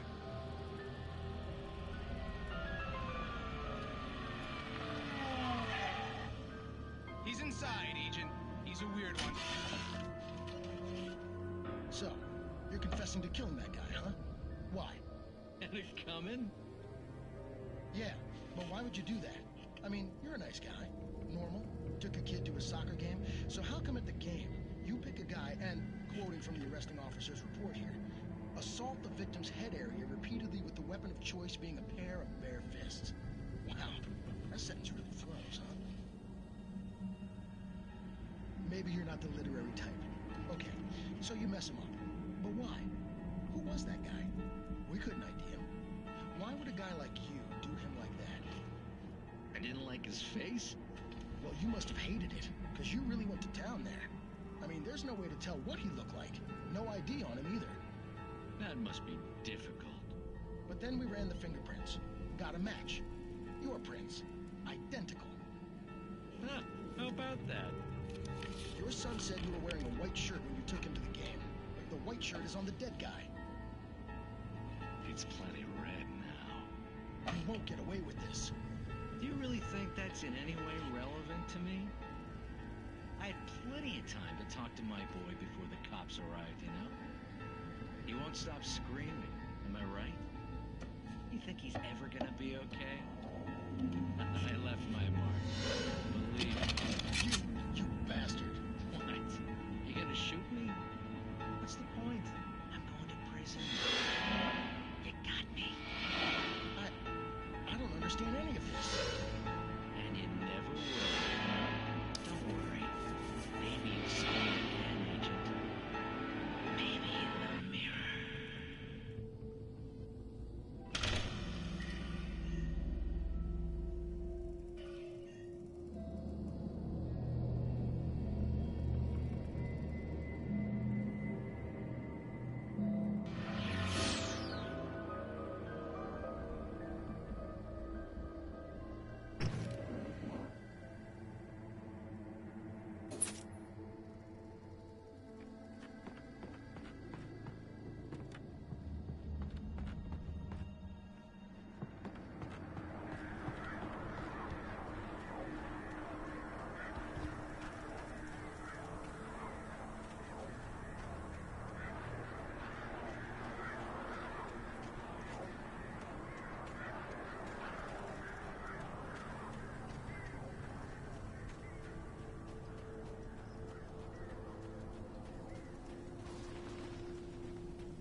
The air in the visitor center was heavy with an awful smell, as if some rotten drowned thing had crawled up from its grave.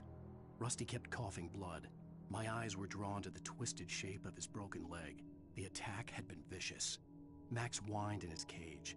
Rusty's eyes were wild with fear and terror. He gasped. "Mr. Wake, it happened just the way it was on that page."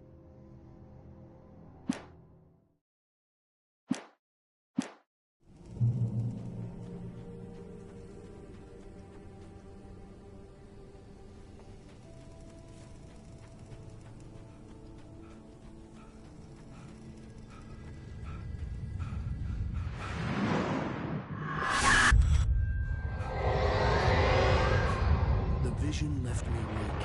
This was no head injury.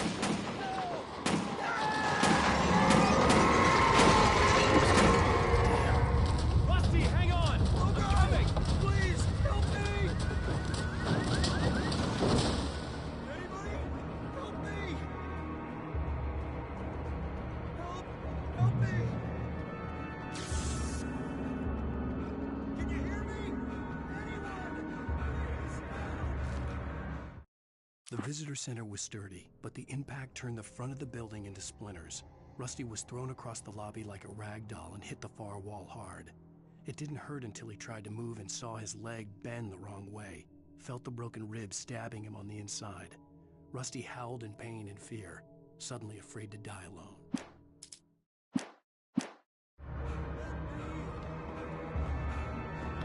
manager's office was locked. I'd need a key to get in.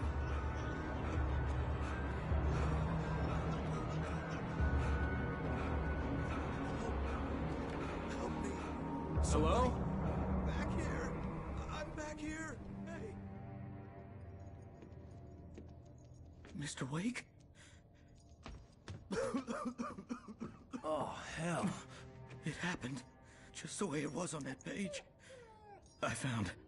Came true. It knew. So dark. It'll come back for me. You must... The lights. In the office. I have the key. Okay, Rusty. Hang on. I'll be right back. Whatever did this couldn't be far. Rusty had found a page from the manuscript. It would help me understand what had happened.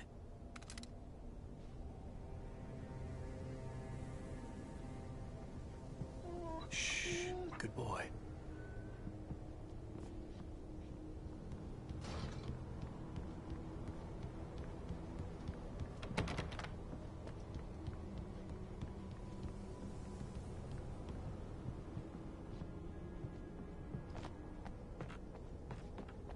The only way to make sure that Rusty was safe was to get the power running and the lights back on.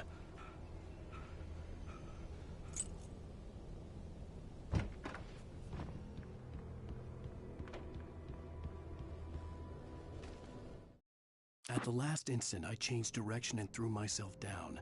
The axe splintered the trunk of a tree. I stumbled into the pool of bright light.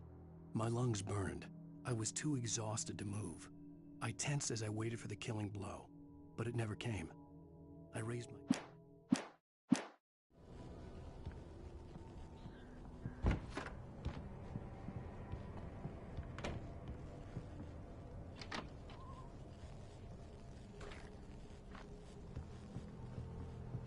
I was too late. Someone had destroyed the circuit breaker. There was no way to get the lights back on.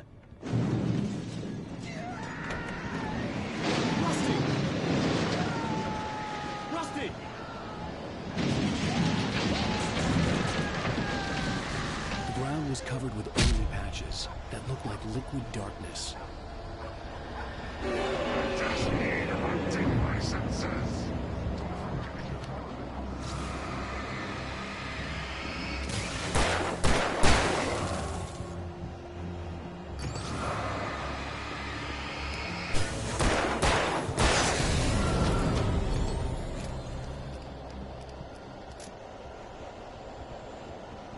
Something had torn a mammoth-sized hole in the wall.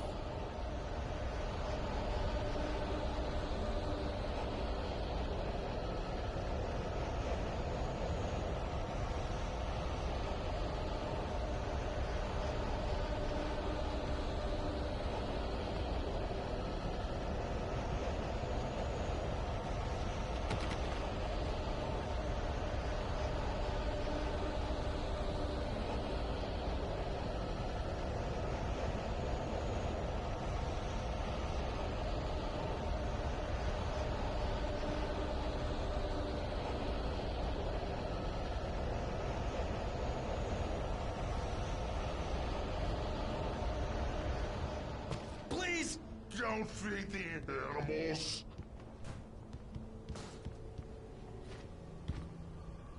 Fishing is only permitted for those visitors who purchase a park fishing license.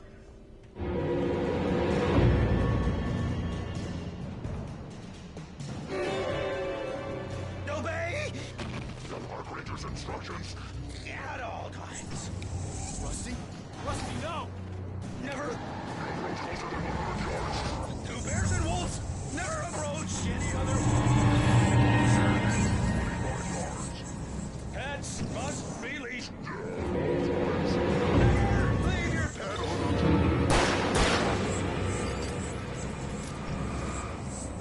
It is to remove any natural objects or historical artifacts from the park grounds.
Forget about it, Barry. It's just me going crazy. Oh, jeez. Oh, jeez. You're not crazy. I wish you were crazy, but you're not crazy. Ow, be careful. Stay in the cabin. Don't open the door for anyone. I mean it.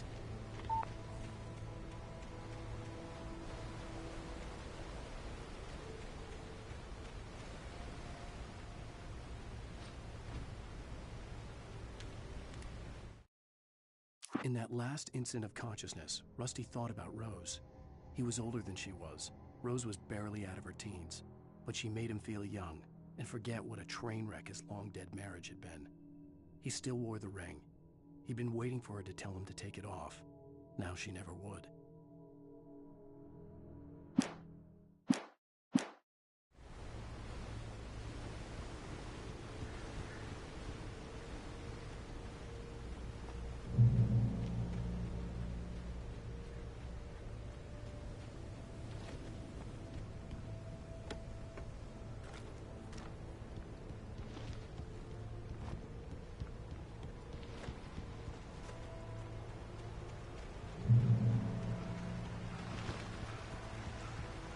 Lover's Peak was at the far end of the nature trail.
turned the corner, afraid of what the flashlight's beam might reveal.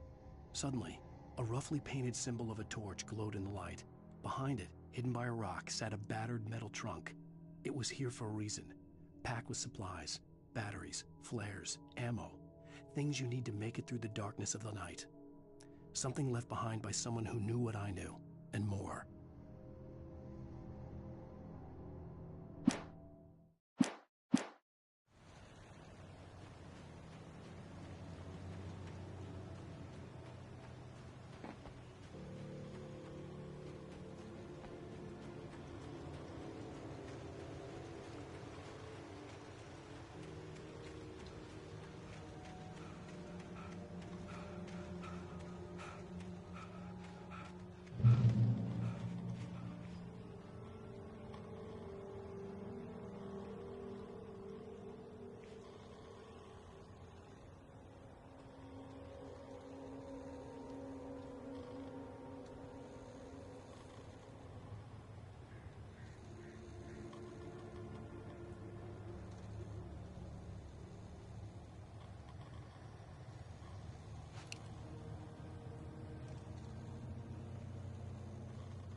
Agent Nightingale didn't want to be in Bright Falls. These little communities revolted him, and he didn't like the trees or the coffee. He now knew that impossible horrors lurked behind the storefronts and smiles. He desperately wanted to turn the car around and just drive until he passed out or ran out of road and booze. But he had a job to do. He had a rider to catch, at any cost.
Come on, we gotta get moving. More of them coming. That flashlight's kid stuff. The flares will keep the bastards away.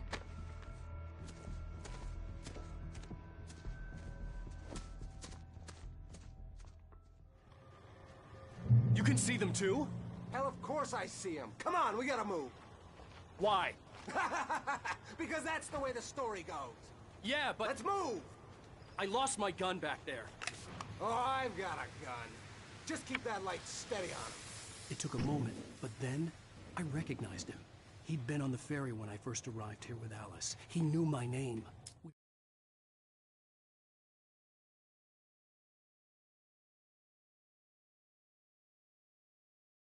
We're headed in the direction of Lover's Peak. There was no way this was a coincidence. He was the kidnapper. Come on, Wake! You better keep up.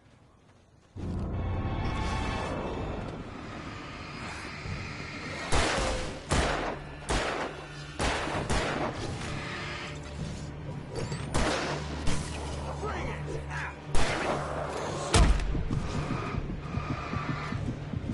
What I got for you?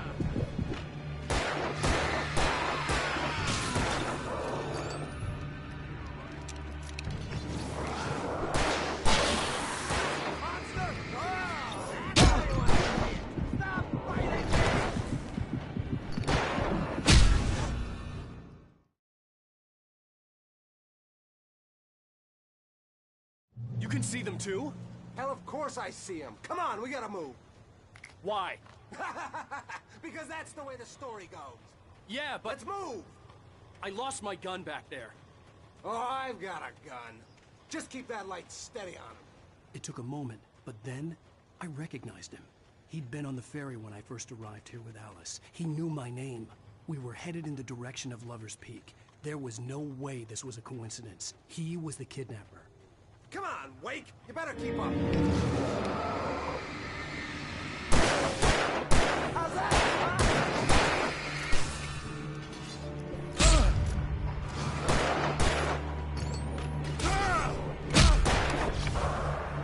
What I got for you? Nailed it.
stairs, Wake.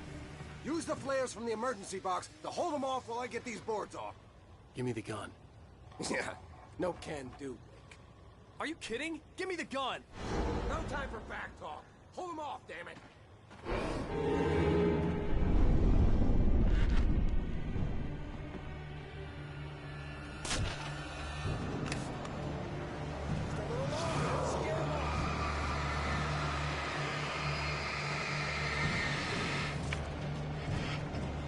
Get some light on those bastards. That'll keep them off us.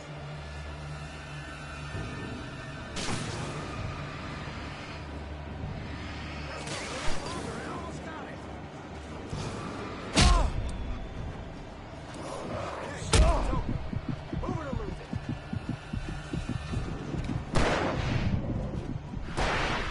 You just be covered.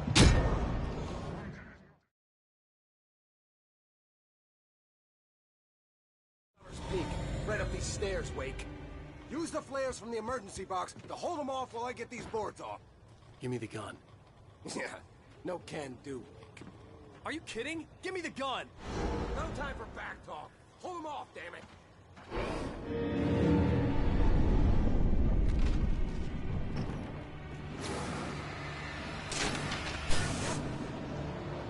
Just a little longer. Scare them off.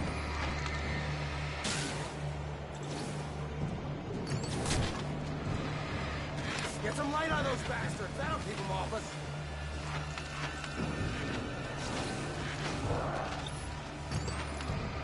Just a little longer. I almost got it. Okay, it's open. Move it or lose it.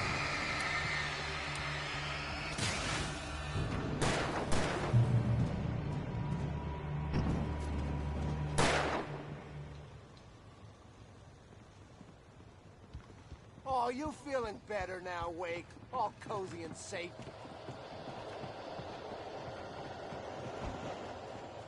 Better get ready. They'll be on us soon.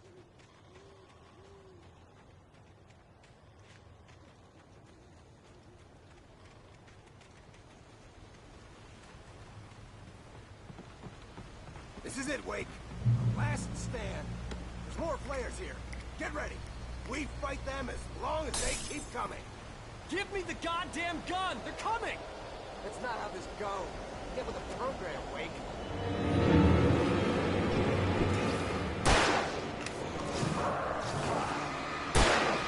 You just keep coming.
Last stand.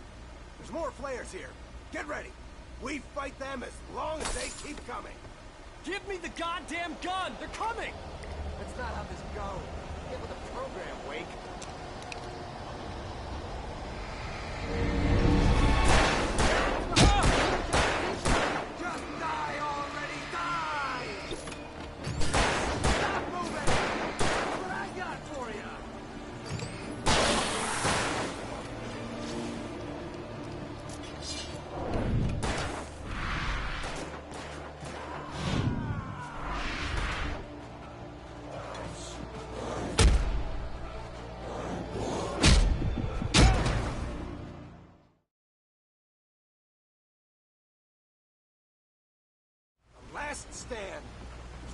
flares here. Get ready. We fight them as long as they keep coming. Give me the goddamn gun! They're coming! That's not how this goes. Get with the program, Wake.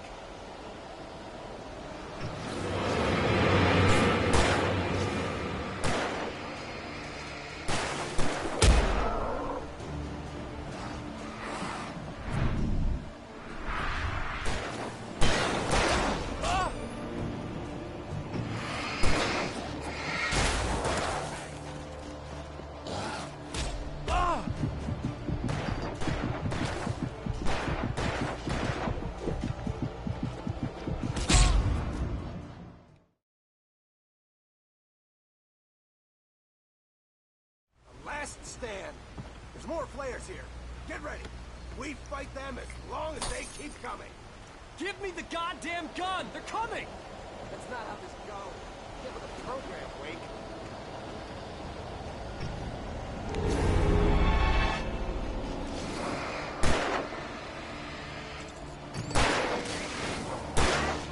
You just become. I already died. Stop moving.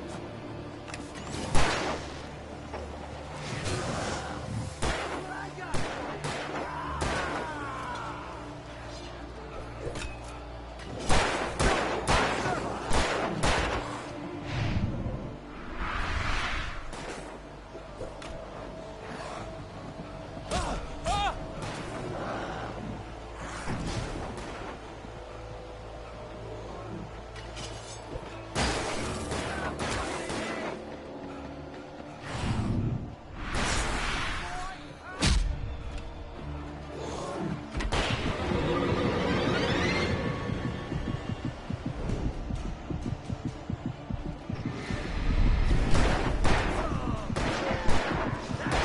That's right.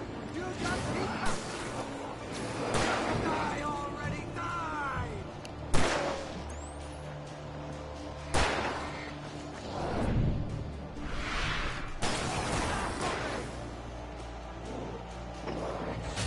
Damn it.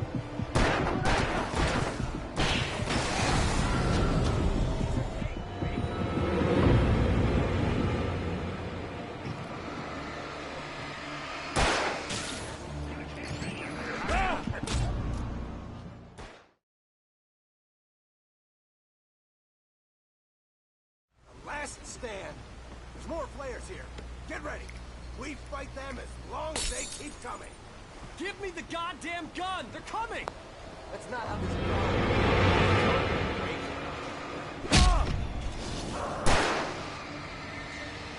That's right. You just become.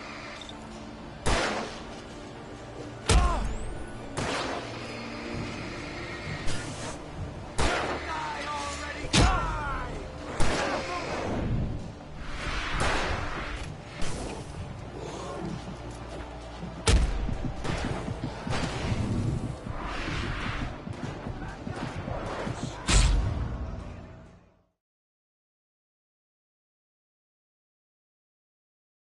Last stand. Get ready. We fight them as long as they keep coming. Give me the goddamn gun! They're coming! That's not how this goes. Get with the program, Wake.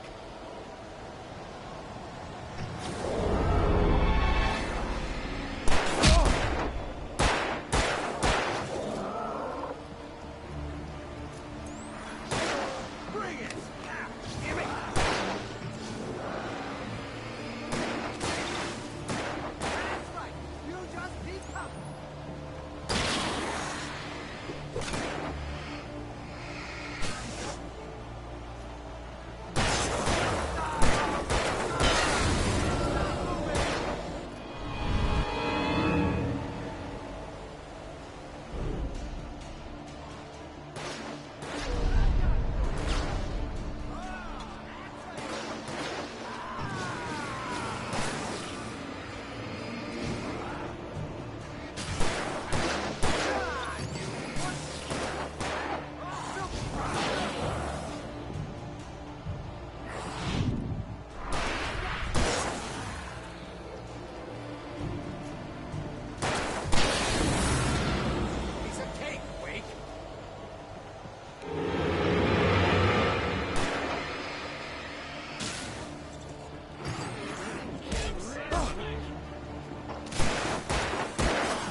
Let's cut the act now.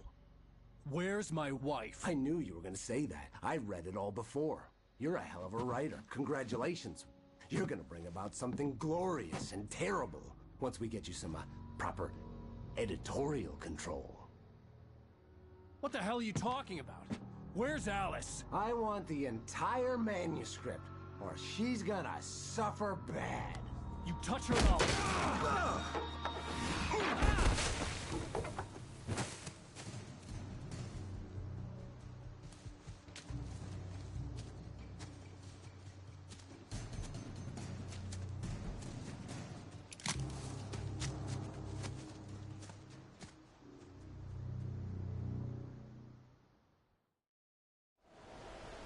You're gonna give me the manuscript or you'll be sorry. No! Come back here! I swear I'll kill you if you hurt Alice! Do you hear me? Come back here! He had Alice, and he wanted the manuscript because he thought it held some magical power. But I had no manuscript to give him. I had to get back to Barry and figure out my next move.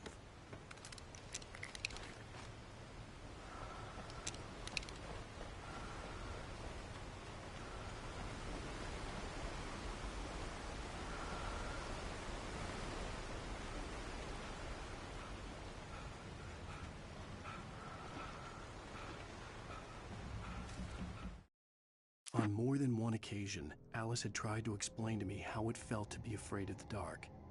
To her, darkness wasn't simply the absence of light, but something more tangible than that. It was something you could touch and feel. Worse than that, it was something with a mind of its own, something malicious and malign. For her, things changed when they were wrapped in darkness. They turned into something else, something foreign, and nothing was safe or innocent anymore.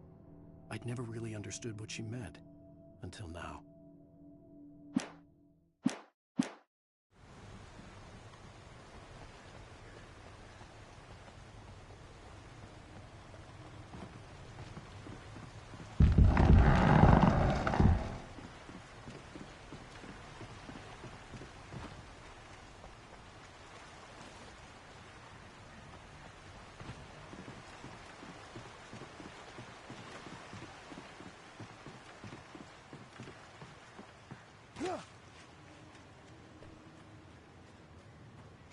What the hell? Rusty had warned me about these traps. It hurt like hell. I was stuck.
The night had been one desperate situation after another.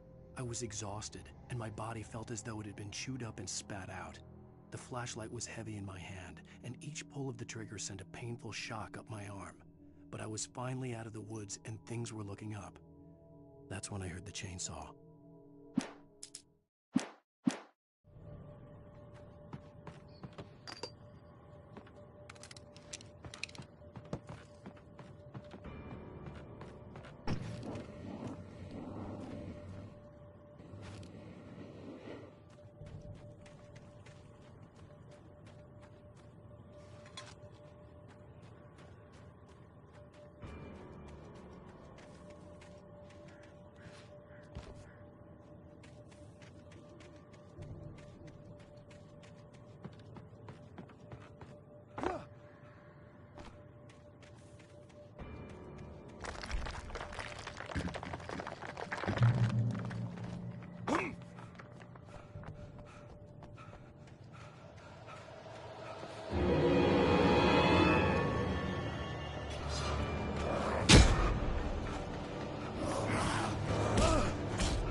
The logging site was a mess. The modular office had been pushed off the cliff. Deputy Thornton climbed up from the wreckage excited, breathing hard from the exertion. Nobody there. It's weird. Don't you think that's weird? Bored, Mulligan let out a mighty snort. Hell, it's always weird, Thornton. Just a question of sorting out what kind of...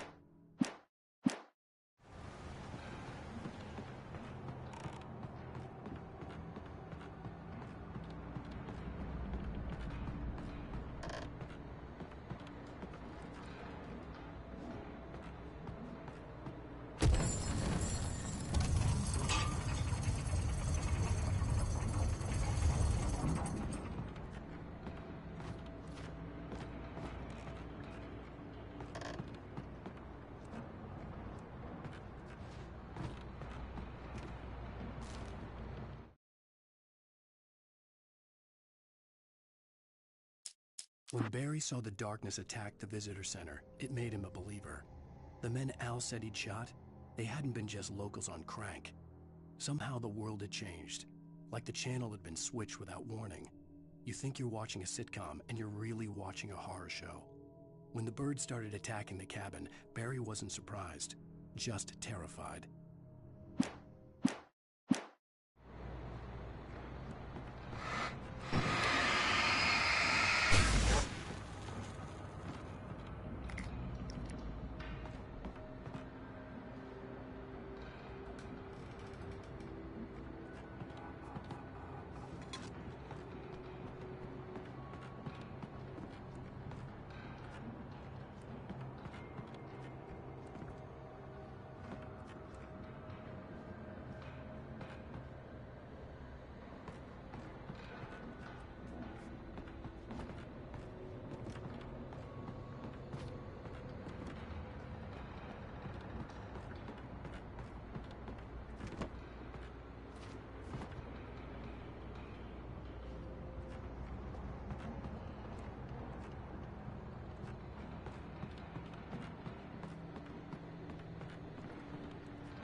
Beware of Widowmakers.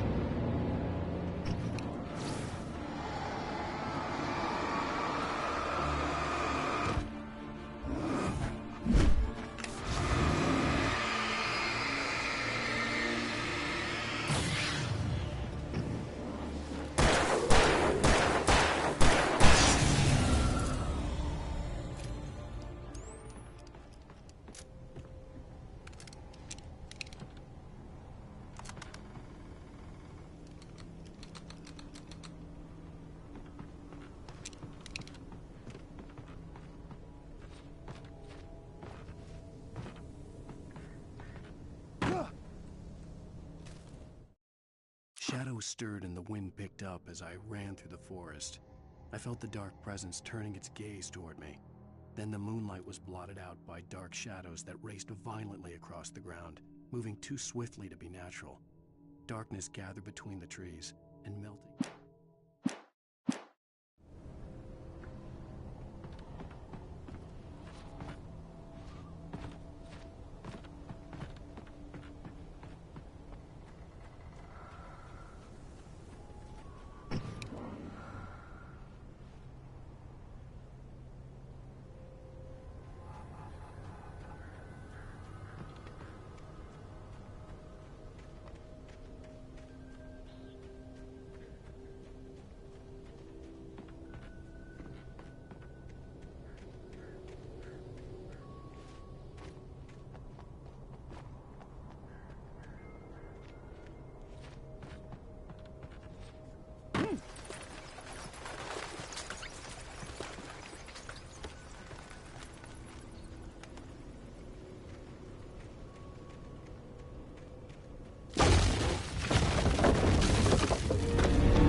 hazardous occupation.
Barry?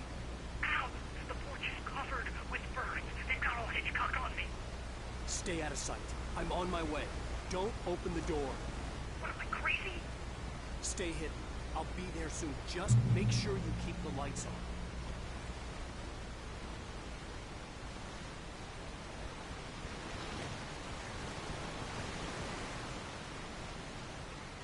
I still had to reach Barry at the cabin, but at least I was out of the woods.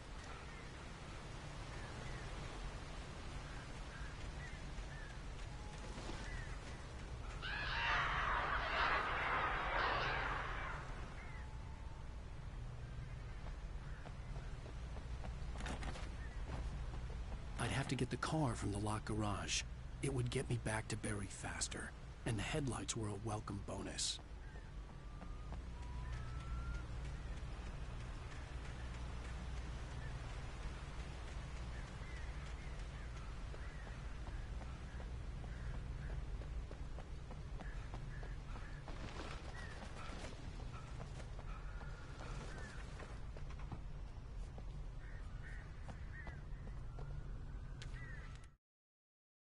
The FBI agent's command froze me in place.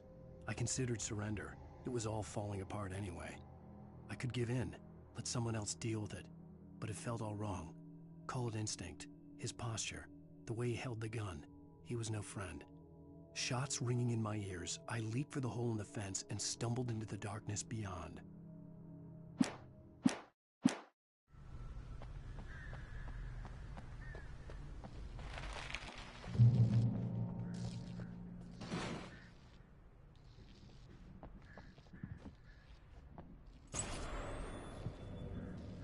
A story is not a machine that does what you tell it.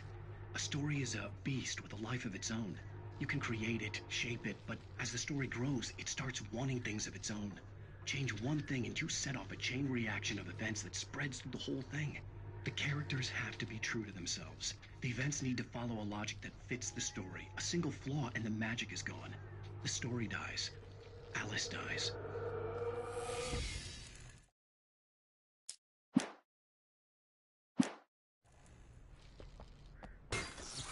You can hold nature and yourself.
Rose knew that Rusty was in love with her, and she liked him too.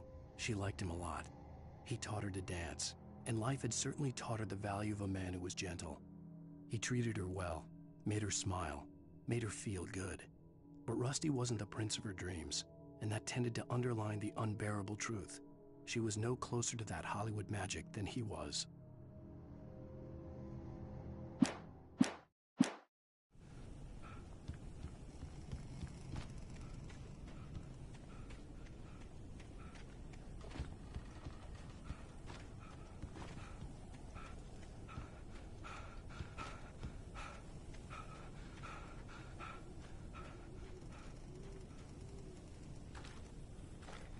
The flare gun was probably the best weapon I could imagine against the dark things I was facing.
The flare gun was probably the best weapon I could imagine against the dark things I was facing.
The flare gun was probably the best weapon I could imagine against the dark things I was facing.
It was the kidnapper. You son of a bitch! Where's my wife? Enough horseplay, Wake. You deliver the manuscript, and you can have your woman back. Simple as that. I don't... Listen. I'm gonna need time to finish it. I still need to write the ending. I need a week. It's not done? I need a week. 2 days. The old Bright Falls coal mine is nearby. You can find it easy, city boy. The main building, there at noon. You bring the manuscript, you'll get your wife. If not, well, get me? Yes, I get you.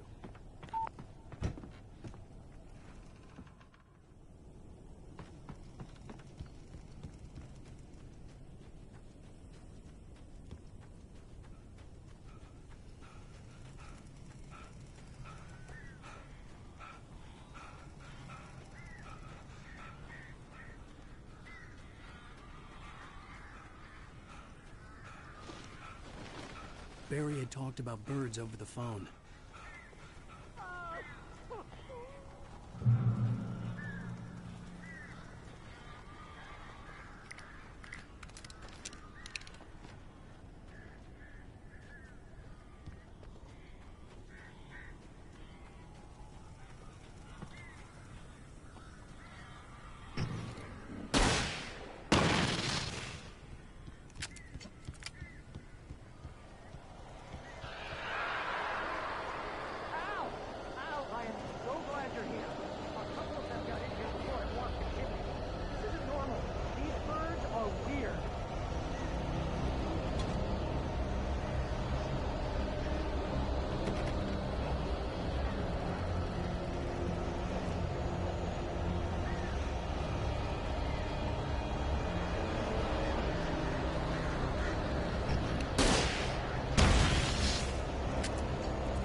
Hey, Al.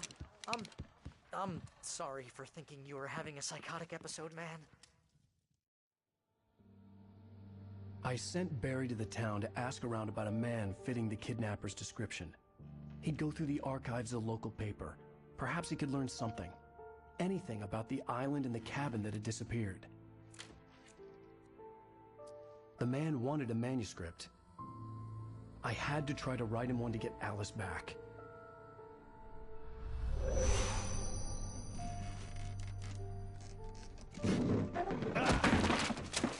For me, the supernatural had always been nothing but a metaphor for the human psyche, a tool to use in writing fiction.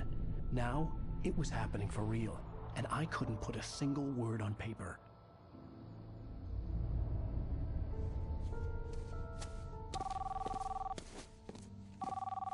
Barry Wheeler speaking.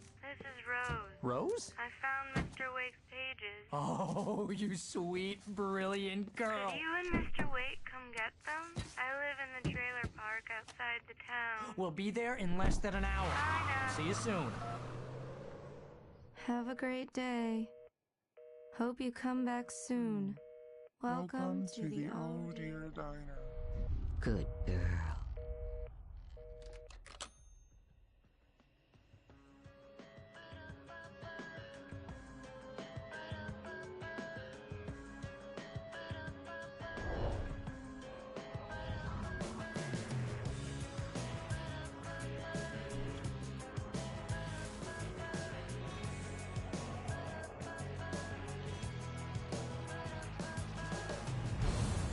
Come here.